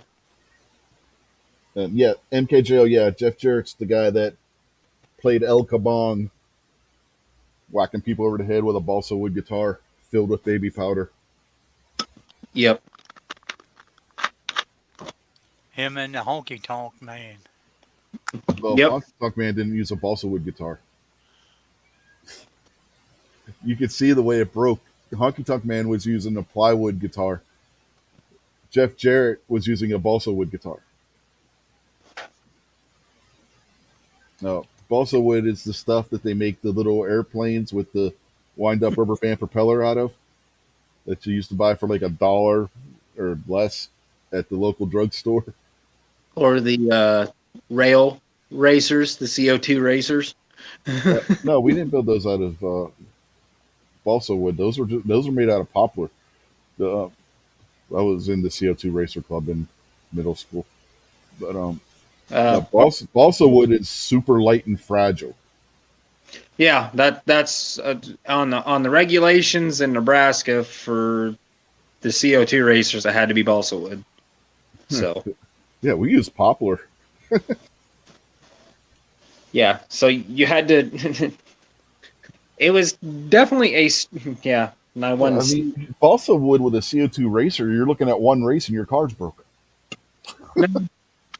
because our weight limits I'm joking. on it, we had to have about Yeah, double. I'm joking because how easily those airplanes broke. Yeah, well, you're not far off, but I built mine like a top fuel dragster, and I actually had a little scoop right at the very end, like a wing carved Mhm. in, and I barely met spec, and I won. I'm the only two-time defending champion in Nebraska for the balsa wood racers with the CO2. Yeah, I kind of did mine as funny car, right? So it's just like mine was just like a wedge. Mine was a top fuel dragster. I Yeah, had it. I checked the specs and I had the micrometer going around that every time I put fucking sandpaper on it. yeah. I made mine where it was kind of like a wedge, and I did like the stickers and stuff like what a funny car would have on it. That's a good one. I like that. And everybody was doing all these aerodynamic designs and everything. I kicked all their asses. Yep. Think The think of cars didn't have enough weight to them. think of it from a racer's point of view. Yeah, those were fun. Hmm. Yeah. MKJO says when Honky hit you, you were going out. You were going to be out for a while. Yeah, his guitar. When he hit you with the guitar, it looked like it was going to hurt. Jeff Jarrett hit you with the guitar. The guitar completely shattered into pieces. There was a honky tonks that would put a big dent in the bottom, and you would see cracks in the wood. Jeff Jarrett's guitar just exploded because it was made out of balsa wood, and honky tonks is made out of plywood. Tell me which one looks like it hurts more. Yeah, the one that doesn't explode or the one that does explode. The one that doesn't. Yeah, you take the pick. God, that's got to be a rough sport to be in. Well, you know why they did that with Jarrett's guitar, and he's up to when he stopped using it. It was safer. You got to remember when Jarrett came into it and was starting to use the guitar and everything and that gimmick that he had where he had the guitar. That started from when he was doing his country music bit in WWE. He didn't use it before that. The reason they were starting to understand more about how concussions affected people, so they were trying to make it safer by using a balsa wood guitar compared to the plywood guitar. So, I mean, if you think about it in the grand scheme of things, Jarrett's guitar shots may not have looked as dangerous as Honky Tonk Man's, But that's because they weren't as dangerous as Honky Tonk Man's. Oh God. Could you imagine getting clubbed over the fucking head at full speed with a plywood guitar versus a balsa wood one? I've taken shots to the head, but damn, I don't think I'd want to ever get clubbed by one of those fucking things. Yeah. I would play that video clip that MKJO posted out there, but I don't want to risk getting copyrighted on it. I've had to fight one copyright on this channel already, and then I'd already gotten one warning from YouTube about other shit, you know. But if you want to see a shot that somebody took from a guitar from Honky Tonk Man, he posted a link out there that has Honky Tonk versus Jake the Snake Roberts, and Jake gets hit in the head with the guitar. So. It doesn't break. No, it doesn't. I Like I said, it might put a crack in a human head shaped dent. You know, like your cranium shaped dent in it. Yeah, it doesn't break apart into millions of pieces like Honky Tonk Man's. I mean, not Honky Tonk Man's. Jeff Jarrett's would. There's a reason there's not a lot of those guys left around because Jesus Christ. When they sold it back in the day, they sold it. Oh yeah, I mean, look at all. You notice how the average life expectancies of wrestlers is getting higher now? Because if you look at all the wrestlers that died young because they didn't realize exactly what all this stuff was doing to the point that they started to come into light in the 90s into the 2000s, particular with the situation with Chris Benoit in 2007. That they really at that point started changing how everything worked, to where you couldn't just take a folding steel chair and whack somebody in the head with it. It has to be a gimmicked chair for the safety of the performers and everything. Because as they started understanding how concussions and all that affected the rest of your bodily functions and whatnot, and the damage to the brain that's caused by the concussion, they started to change, and there were certain moves that aren't uh, permitted in different promotions and stuff now, all to make it safer for the guys and gals in the ring, to make sure that they make it past 40, 45, 50. There's a number of wrestlers like from the late 90s into the early 2000s that didn't make it past 40.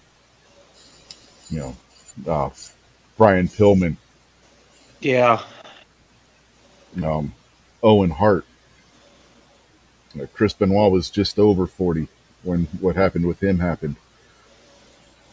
So I mean, they really started changing the rules or regulations, however you want to phrase it, to make it safer for everybody. Yeah. Well, it's just like any other form of activity. I mean, there's got to be a certain point where, especially now that we know all the data and everything linked to concussions and everything, there just has to be a change.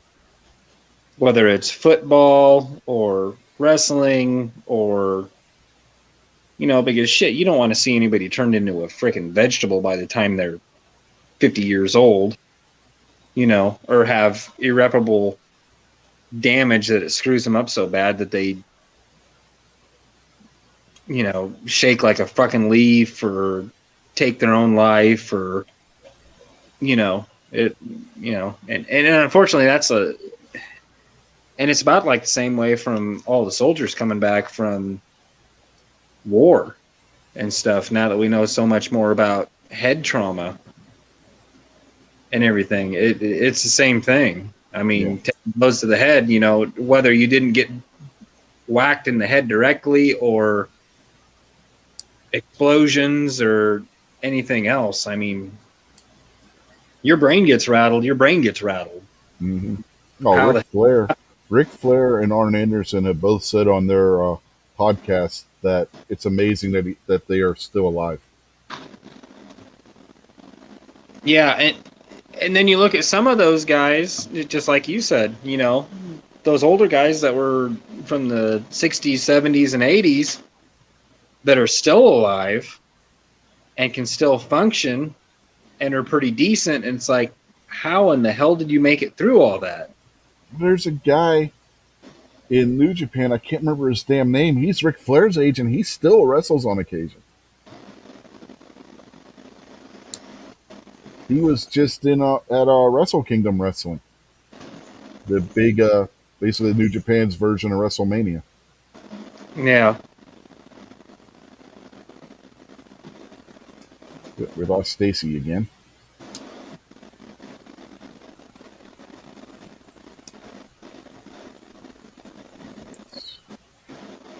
Yeah, that's true. Mojo. Yeah, and unfortunately, they didn't have enough data collected, or however you want to put it. It's unfortunate that brain-related injuries could affect the rest of the body, just like what Rich was saying. And it is. I mean, it's unfortunate because I've been in a couple really bad wrecks, whether it was in my street cars or in my race cars with full helmets, dressed to the nines with all the equipment and everything. I suffer a little bit of damage, and it's nothing severe like what some other sports and stuff have ever had.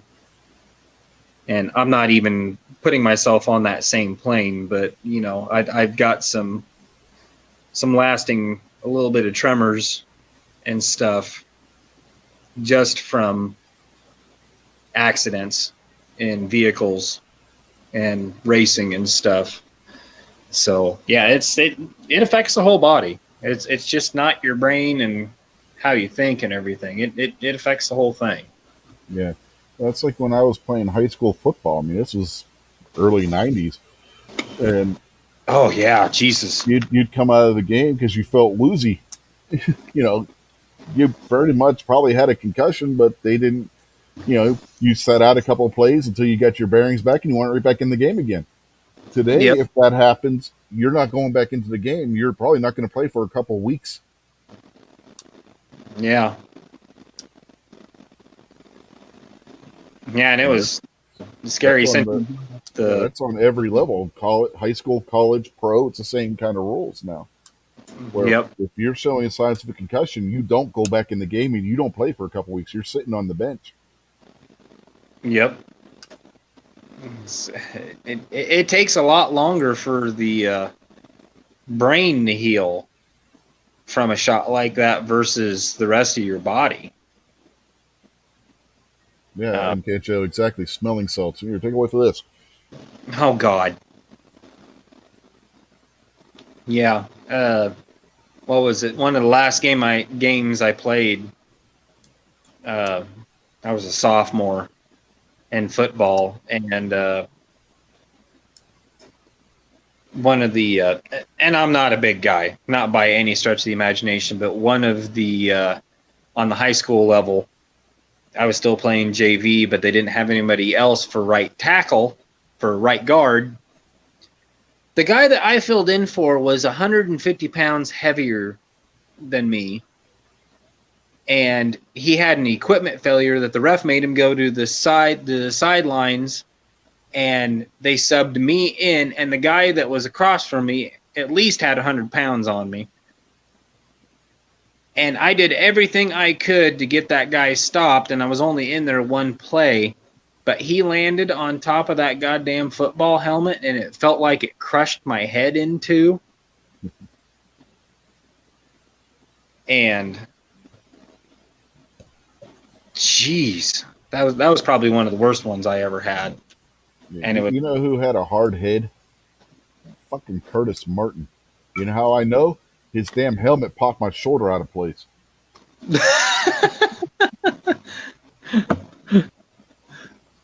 Yeah, Curtis Martin is now in the Pro Football Hall of Fame. In case anybody hasn't been keeping up, we both played high school football around the same time in the city of Pittsburgh. Oof.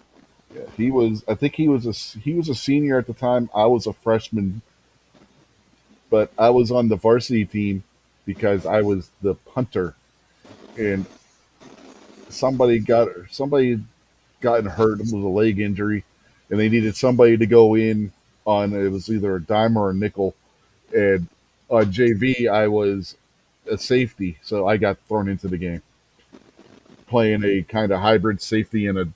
I want to say dime formation. We thought they were going to pass, and they pull a run, and Curtis Martin comes running right at me, and his helmet caught me right in the shoulder, popped my shoulder right out. And New York Jets and New England Patriots before the Jets, MKJ. But yeah, I mean, he went to Alderdice High School, and I went to Oliver High School in the city of Pittsburgh. I guess you got ran over by the best then. Hey, if I'm going to get injured, thank God it was by a future NFL Hall of Famer, right? Yep. And nobody can give you shit.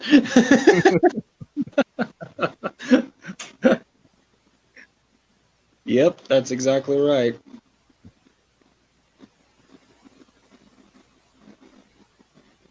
But yeah. Are you sure the referee wasn't like the quarterback of the other team's father or something like that? Because I'm sitting here trying to wrap my mind around Pat as a lineman of any kind. Yeah, I know, right? We've seen And Pat. Pat, I'm sitting here. Pat as a high school freaking offensive lineman? What? I'm 6'2", 150, so I'm not talking trash, man. But I shouldn't be a lineman either. No, actually, I loved playing that position. I had pretty good technique, and as long as it was 25 to 30 pounds above, I could handle the guy and keep him at the line. I had pretty decent legs to drive, and I could keep him there. But if it got much more over that, I was pretty much screwed. But that was one play that I went in on the high school because he had a equipment malfunction, and they just sent me in there because I was the only other right guard at the time, and I got him stopped. He was on top of me. I just ran straight into him, and I took both of my legs and I just tied up one of his legs, and he just fell right down on top of me. And god damn, did that hurt. Good Lord, Pat. I was 6 foot, depending on what year in high school, anywhere between 200 and 220. My freshman year would have been 200, and I put weight on as I progressed through high school. Where senior year, I was about 220. I was a safety. A hybrid linebacker / safety. Mostly played safety position. But good Lord, man. I just don't see you as an offensive lineman. No, like I said, I mean, as long as it was only about 20 to 30 pounds difference, I could do my job. But if it got anything over that, I was screwed. Which would have been every down. Well, you Rich. We're small town football versus. I know. I know. I'm just busting your balls, man. Okay. Just, Didn't you just say you were? Yes, I am still my same fighting weight from high school to this day. This just seems like the damn Three Stooges or the Marx Brothers when they were running the football team in one of their movies. Oh yeah, Was that Horse Feathers where the Marx Brothers were coaching the football team? Like Hey, going to like bars and stuff, hiring guys to come out and register for college so they can put them on the team. hey, and I love the position. I don't know why. Uh, I was a receiver for just a short while because I was fast, but I don't know. I just didn't like it. I tried the line, and whether I like the abuse or what, I don't know. But uh, Okay, so you can see why you moved to racing. yeah, quick story on that. We had got a new football coach by the time that I had got to be a junior, and I was doing both because racing season was still going on, and one of the other guys that I was in there, he was racing too, and he put it to a decision. He goes, "This is the only sport you should be thinking of, period. And if this isn't the sport you don't want to be in, then get the hell out." So I was like, "Hey, I make more money, I have more fun at racing. I'm just out here, as a sport, just having fun with all my friends." I ripped off my helmet. I threw my pads on the ground. I flipped off my coach, and I walked away. And I went all the way back up. I walked all the way back up to the high school. And yeah, the next day he was our history teacher, and he cornered me out in the hall, and he goes, "Are you sure you really want to do this?" And I said, basically, I told him, "Fuck you," in the nicest terms that I could at that point in time. And I said, "I'm better at racing than I am football anyway. You just made up my decision." So that ended my football. And I went racing full time after that. You want? Can you take a guess why I played safety more than I played linebacker? And it wasn't a size issue. I don't know. Speed. I was going to say that, but I wasn't. I didn't know for sure. Yeah. So My senior year, I ran a 4.4 4. Let me say this again. 4.4 to 4.5 40. So I got put in as safety. I was as big as both our outside linebackers. So when I was on the field playing safety, it was like we played a 3-4, so it was like having 5 linebackers on the field with me playing safety. Oh, so you're a quick big dude then. Well, I was 6 foot 220 my senior year. High school, that's the size of your average linebacker. Well, that's what I'm saying. You're big and fast. Mm-hmm. They debated putting me in at fullback, but we had a really good one of those too. Guy ended up playing for Notre Dame. You may have heard of him. Oh shit! Now I can't remember his name. God damn it! Ray Zellers. Yeah, I might have heard of that name. Did Maybe. I play 2-way? No, I played. Yeah, I played 2-way, but not the way you think, because I was also the punter. I played punter on varsity all 4 years of high school. So I played special teams and defense. We didn't really do 2-way as far as offense and defense because I went to a big inner city school. We had plenty of people playing football where we didn't have to play 2-way and play both defense and offense.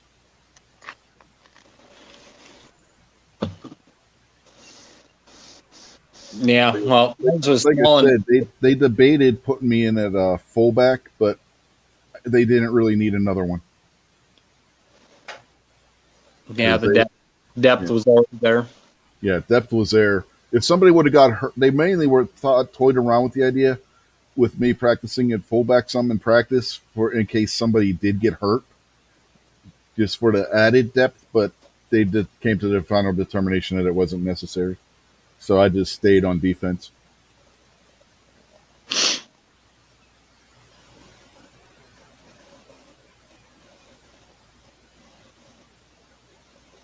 I gotcha.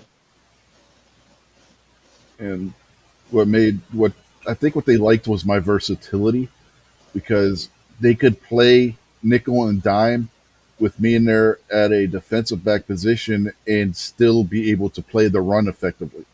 You know what I mean?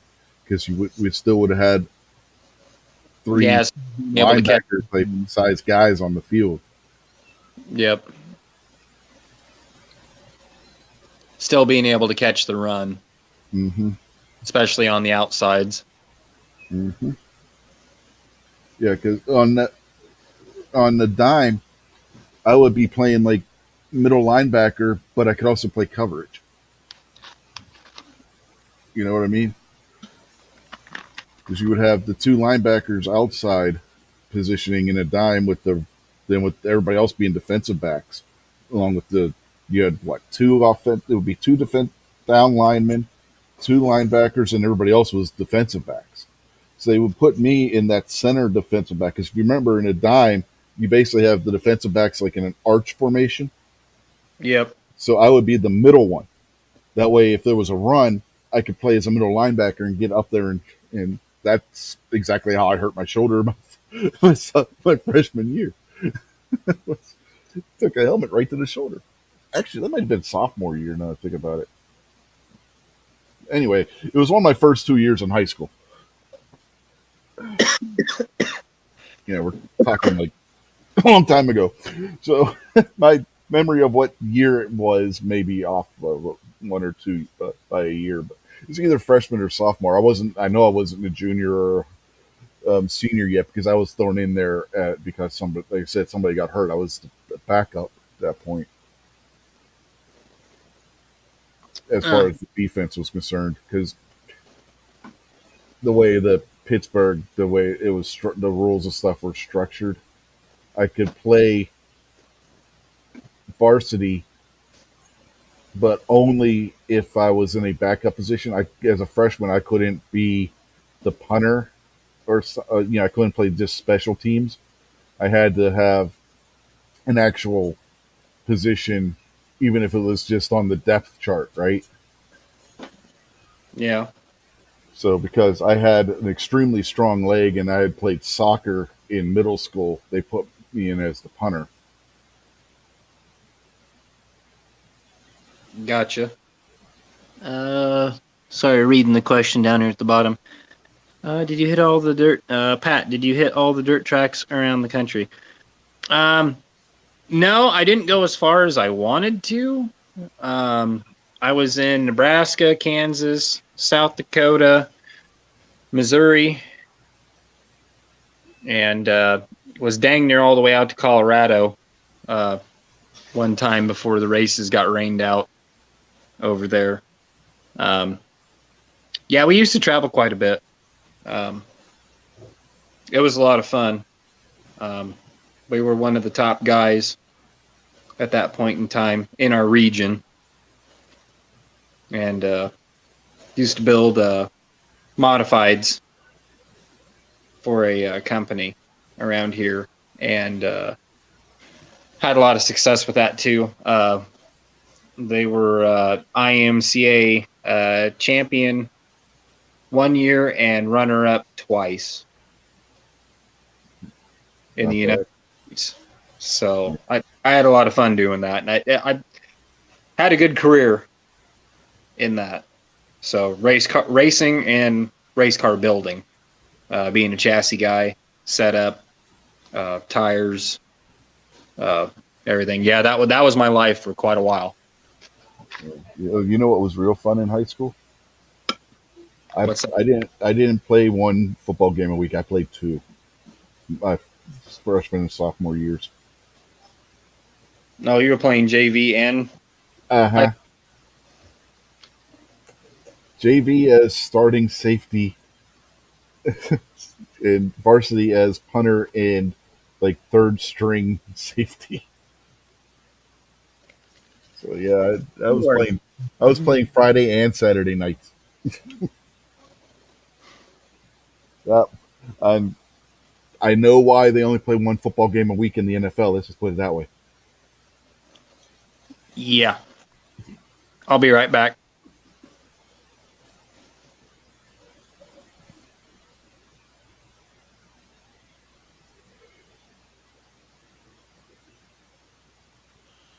No, the Well, it just yawning started snowing here. did it. So, yeah. It's not supposed Well, to start here until tomorrow afternoon. yeah, a little bit of snow and rain mix right now. It's cold as hell out. It's in the teens. What are your temperatures looking like down that way? I think we're 36, 35, something like that. We're at 17, so you're like Hmm. double ours. Yeah. To me, it feels a little bit warmer out there. It ain't bad. Just the wind blowing right much now. Um, MKJO, my kids are. I only had one kid that would play football. 'Cause I only have one son because they don't girls don't play football around here. So and he's not in high school anymore. He's out of school. So yeah, there's that. If I had kids today, would I let them play football? Well, with the improvements in the equipment and stuff, it's safer than what it used to be. So would I let them play like for if I had a grandkid and I had custody of my grandkid that will just throw us out there as a hypothetical, would I let them play pee wee football? Sure. You can't protect them from everything. You got to let them go out there and do things. So I wouldn't have any trouble if I was raising my grandkid or something. If I had a grandkid with them playing pee wee football and letting them decide once they get older if they want to continue it with high school and stuff. That would be their call to make. I would just have to make sure that where they were playing was safe and everything. From my own experiences and stuff. Hell, I might even help volunteer with the team because I did that with their when they played soccer. My kids were younger and they were playing soccer. I volunteered and was helping with their soccer team, helping the coaches with practices and stuff. I was when they were doing when they were trying the different sports things, which all three of them decided that they didn't want to really do anymore after a certain point. But my wife and I were always involved with what they were doing as far as the sports are concerned. All my grandkids and got into soccer. Hmm. Yeah, I didn't play football until high school. Well, I can't say that because when we went to the private school, we had a flag football team because the school being a small school and everything couldn't afford the equipment and stuff, and there were a couple of the other private school Christian schools in the area that had formed their own like flag football league, and we played in that. In our first year, we kicked everybody's asses. We won our very first game in the league 42-0. I don't know how we managed it, but we had the best team in the league our first year. Again, just flag football, mind you. And that was the only time that I ever played a lineman. And that was because in that we did play two way because the schools were so small. Everybody was playing both offense and defense. So I played offensive and defensive lineman. I was more into baseball when I was growing up. That's back Yeah, when I was able to run. yeah. Going to that when I was going to that school, we would play baseball on like lunch breaks and stuff because we had the school I went to was at the church we belonged to, and they had bought the property next door, and we turned the yard because they bought this big house with this big yard. We turned the yard into a baseball field, and by we I mean us kids turned the yard into a baseball field. We carved out the lines and stuff ourselves and put up bases and stuff. And we were always playing baseball on like breaks and because we got two breaks and then a lunch every day. So we had two 15-minute breaks and a half-hour lunch. And we were playing, once we got done eating or whatever, we were out there playing baseball. And sometimes our breaks and lunch would go over because the teachers would forget to call us back in because that's when they would have like their meetings and stuff. And if their meeting ran over, our break or lunch ran over, and we're out there for an hour on lunch playing baseball.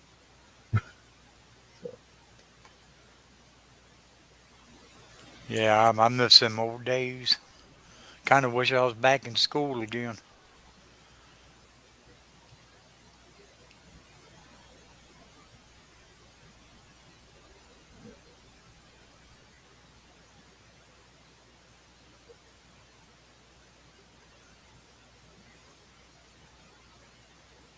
I'm sitting here thinking, I don't think I played a sport in school where I didn't get hurt, or outside of school for that matter. They always wanted us to play in school sports, but we were the cool kids. We never did. We always played like for the town or whatever you want to call it, the community football team, the little town Hmm. football team. Yeah. You know, when I separated my shoulder in high school, it was actually re-injuring a prior injury because that was a soccer injury I had. I went to make a sliding tackle because remember in soccer, tackling is knocking the ball away from the ball carrier. It's not the same thing as a tackle in football. So I went to tackle the ball away from the guy that was controlling the ball, and when I did, I don't remember. I can't remember if he kicked me in the shoulder, not unintentionally, or if just the impact of the ground or whatever, it popped my shoulder out. So when in high school, once you pop your shoulder out of place, the scene in Lethal Weapon where Riggs, to win a bet, pops his arm out of place so he could get out of the straitjacket. What? Yeah, I remember that. Yeah, once you separate your shoulder, it's easier to separate it again, right? So combine the prior injury with getting hit by a guy's helmet in the shoulder, popped it right back out again. This is just a couple years later. Hell, it might not even. Yeah, probably been. God, again, trying to remember. See, there's certain things I remember very well. And then there's other things like, what exactly did that happen?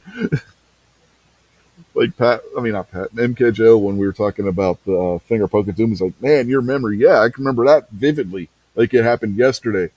But when I first injured my shoulder, it's like, what year was that? When did that happen?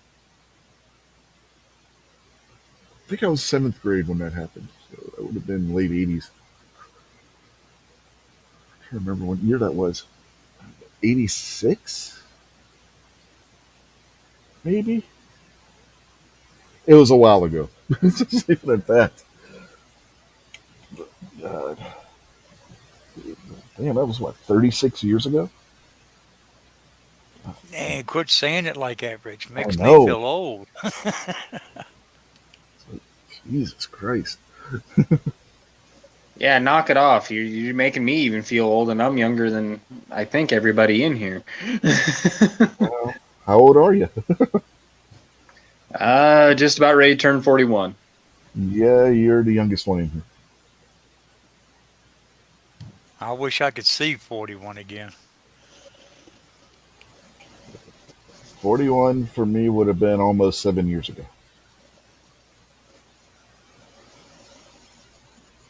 What year were you born, Rich? 74. Oh, okay. Exact same year as my sister then. Yeah. 2 months from today exactly will be my birthday. Yeah, my sister's about ready to outpace me by the 7th year here in about 6, 7 days. So she was born in January. I was born in March. So just a little, just a little over 7 years older than I am. Yeah. So The oldest of my younger brothers was born almost 2 years to the day after I was. Missed it by 4 days. gotcha. He was born March 11th.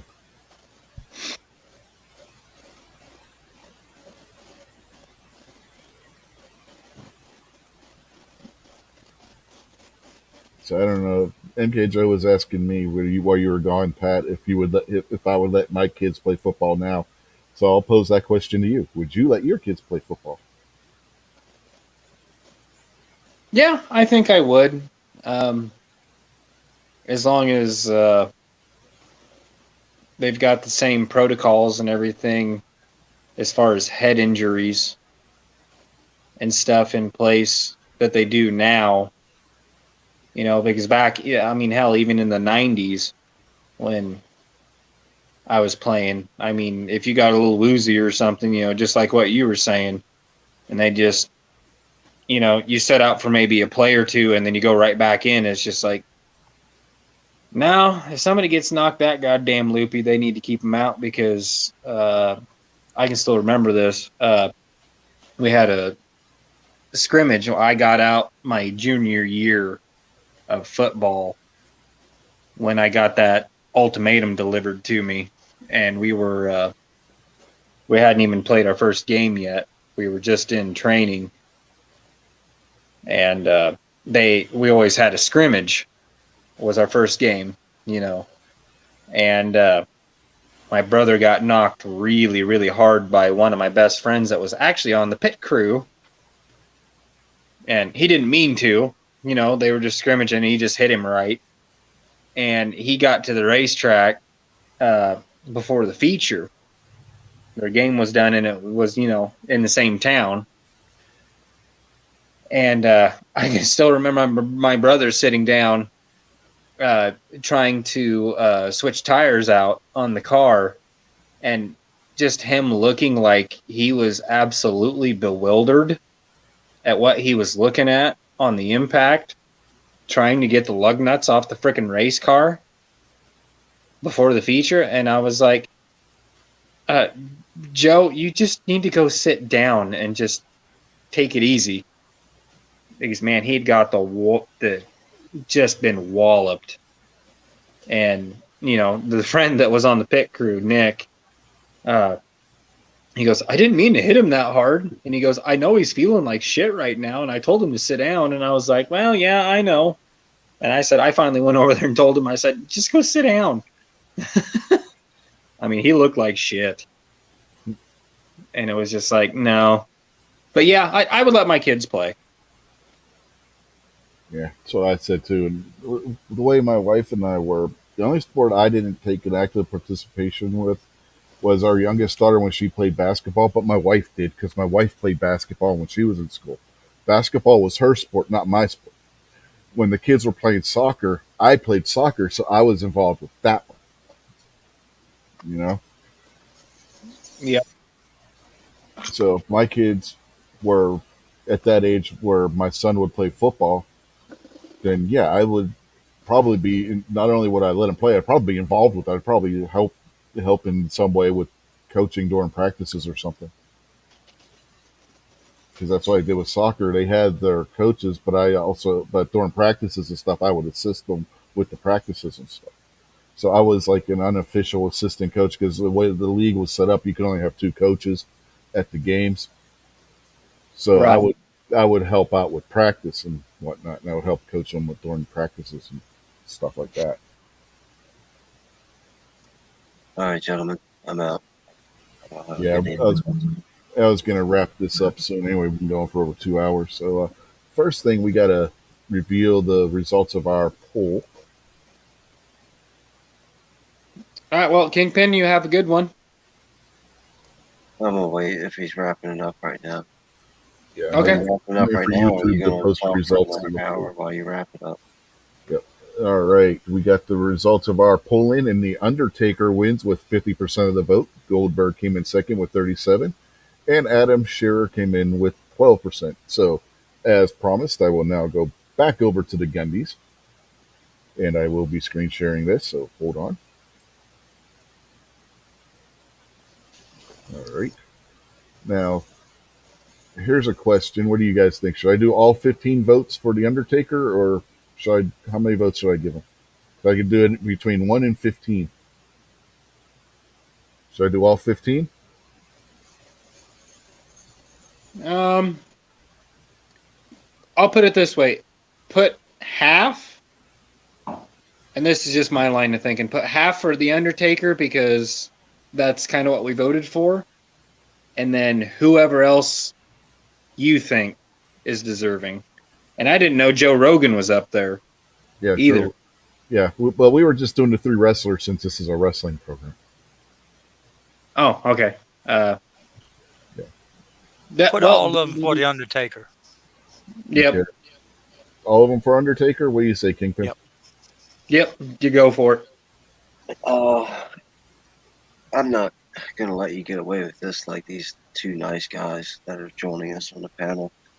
Why didn't you explain this to the audience before you had us vote in this fraudulent election? How's it a fraudulent election? I wasn't going to say I was going to put the other votes on Goldberg or uh, Adam Scher, but Well, there's that's what other you're saying. categories that I have votes for. That's what you're saying now, is that you're willing to take my vote and spread it out, Bernie. Ooh, Hey, shot, I said I was going to do a vote for whoever won. shots So fired. now I'm saying I will give that person all 15 votes, but I'm leaving it up to the panel on this part. The winner is still getting his vote. But do I give them all 15 or do I save some for the other categories? Is what I'm asking. I'm not giving any to the other people that were in the poll. What do you mean other categories? There's other categories. This is just one category. Yeah, you get 15 votes in this one category, right? No, you get 15 overall. Oh, that's stupid. Just give You this get guy 15 every day that you can split up among the different categories. Yeah, just give this guy one vote. Give them one. Yeah, I mean, vote for other stuff. Okay. Yeah, I didn't know it was different categories. Yeah, Yeah, there's always Yeah, different you didn't categories. know because Rich withheld that information from Well, we us. were only voting in this one category. So now, Buck, are you changing yours to one vote? Yeah, yep. we're gonna spread it around. Spread the love. Yeah, I mean, if there's 15 different categories and you've only got 15 votes, Well, I don't just have to vote in any of the in any given category because there's some categories I haven't been voting in because I don't know who the hell the people in the category are, or I uh, don't like the people that are in the category. okay. Well, who's all in the pro gun celebrity then?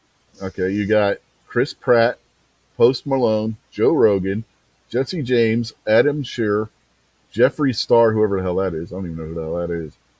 Ryan Bader, Jack Carr, Miranda Lambert. Oh god damn, Jack Carr! Come on, man! He's not a wrestler. Remember, this was the three wrestlers that we were voting on. I know, but Jack Carr's good dude.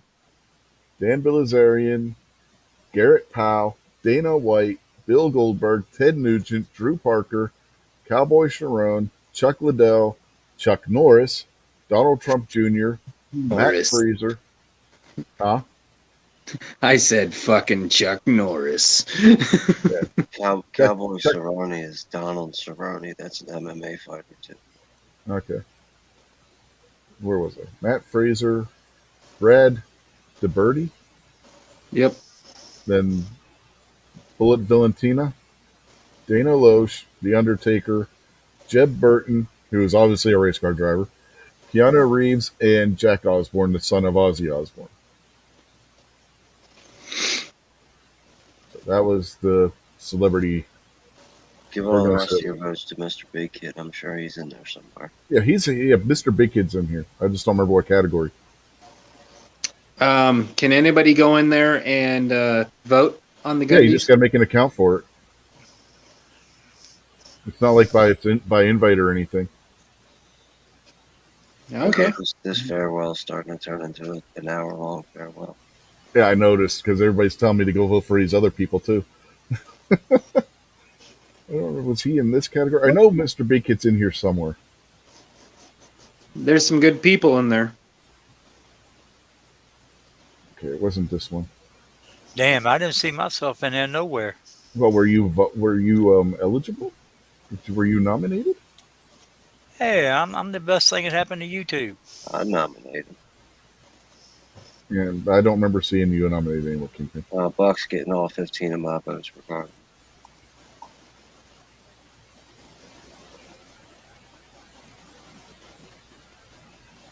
Well, Coleon Noir would be a good one. And Liberty Doll. I've been voting for Crowder. All right, Yep. I'm leaving. Shout out to Squibload because he'll probably listen to this on the replay at some point in time soon. Yep, I should he's check been him out, Squibby. he's been commenting in the All comment All section. right, later, after the Kingpin. fact. Yep, later, Kingpin. Night, Yes, Kingpin. I wasn't expecting it to go this long, but people wanted to see other categories. Weapon. Yes, Gun Jesus. You know who I've been voting for in this category? Honest Outlaw. If you haven't watched Honest Outlaw's reviews, he's probably the better one out of this. Yeah, I watch his. Yep, he's I mean, pretty good. I like Paul Harrell, but I wouldn't call Paul Harrell a gun reviewer so much as he is an ammunition reviewer mostly. Yeah, that's true. I don't know. I still like Gun Jesus. Yeah. You got to hear some of the stories of what Snob and them their experiences with him. You might change your mind.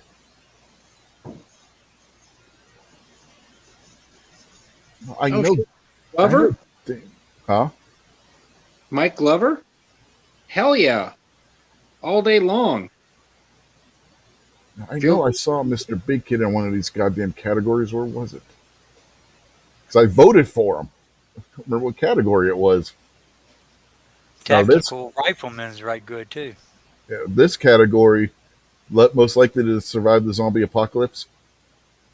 Rob Ski all day, every day.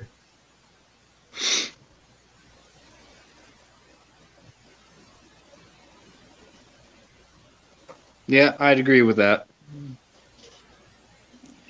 Hey, who was up there at the top? Was that Alex Baldwin?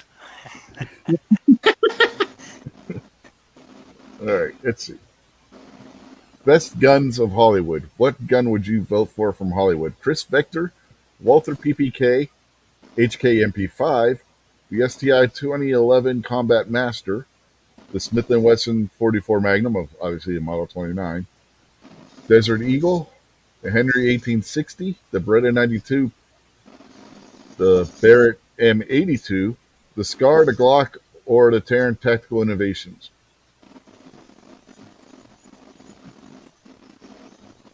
Oh, God.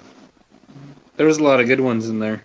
Yeah, my vote has been going to the Walther PPK because of a certain super spy who can't keep his identity a secret.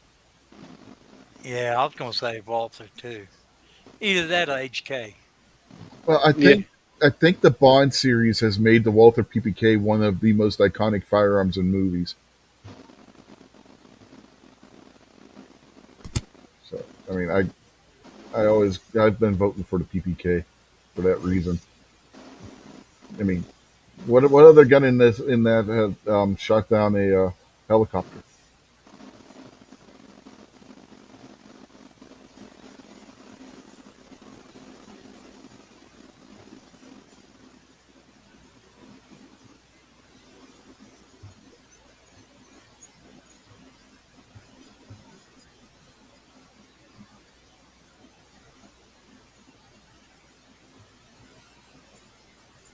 Where the fuck is he? I know I saw him in one of these categories.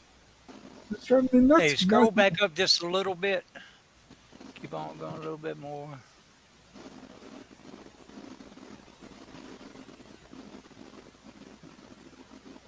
Little bit more.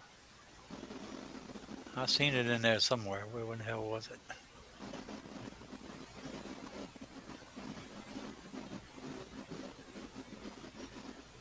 I didn't see it that time. No, I know Mr. Big Kid was in one of these categories. It's driving me nuts because I can't remember what category it was.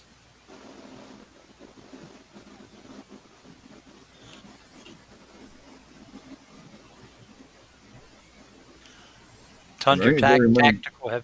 Have you ever seen his? Who? Yep. Tundra Tactical. Yep. That's good stuff. Yeah.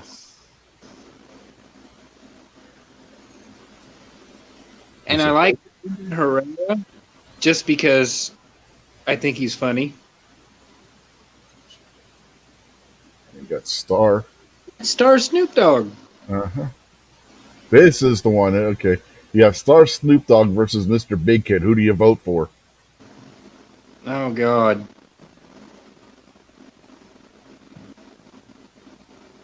That might be a category for tomorrow night, a poll.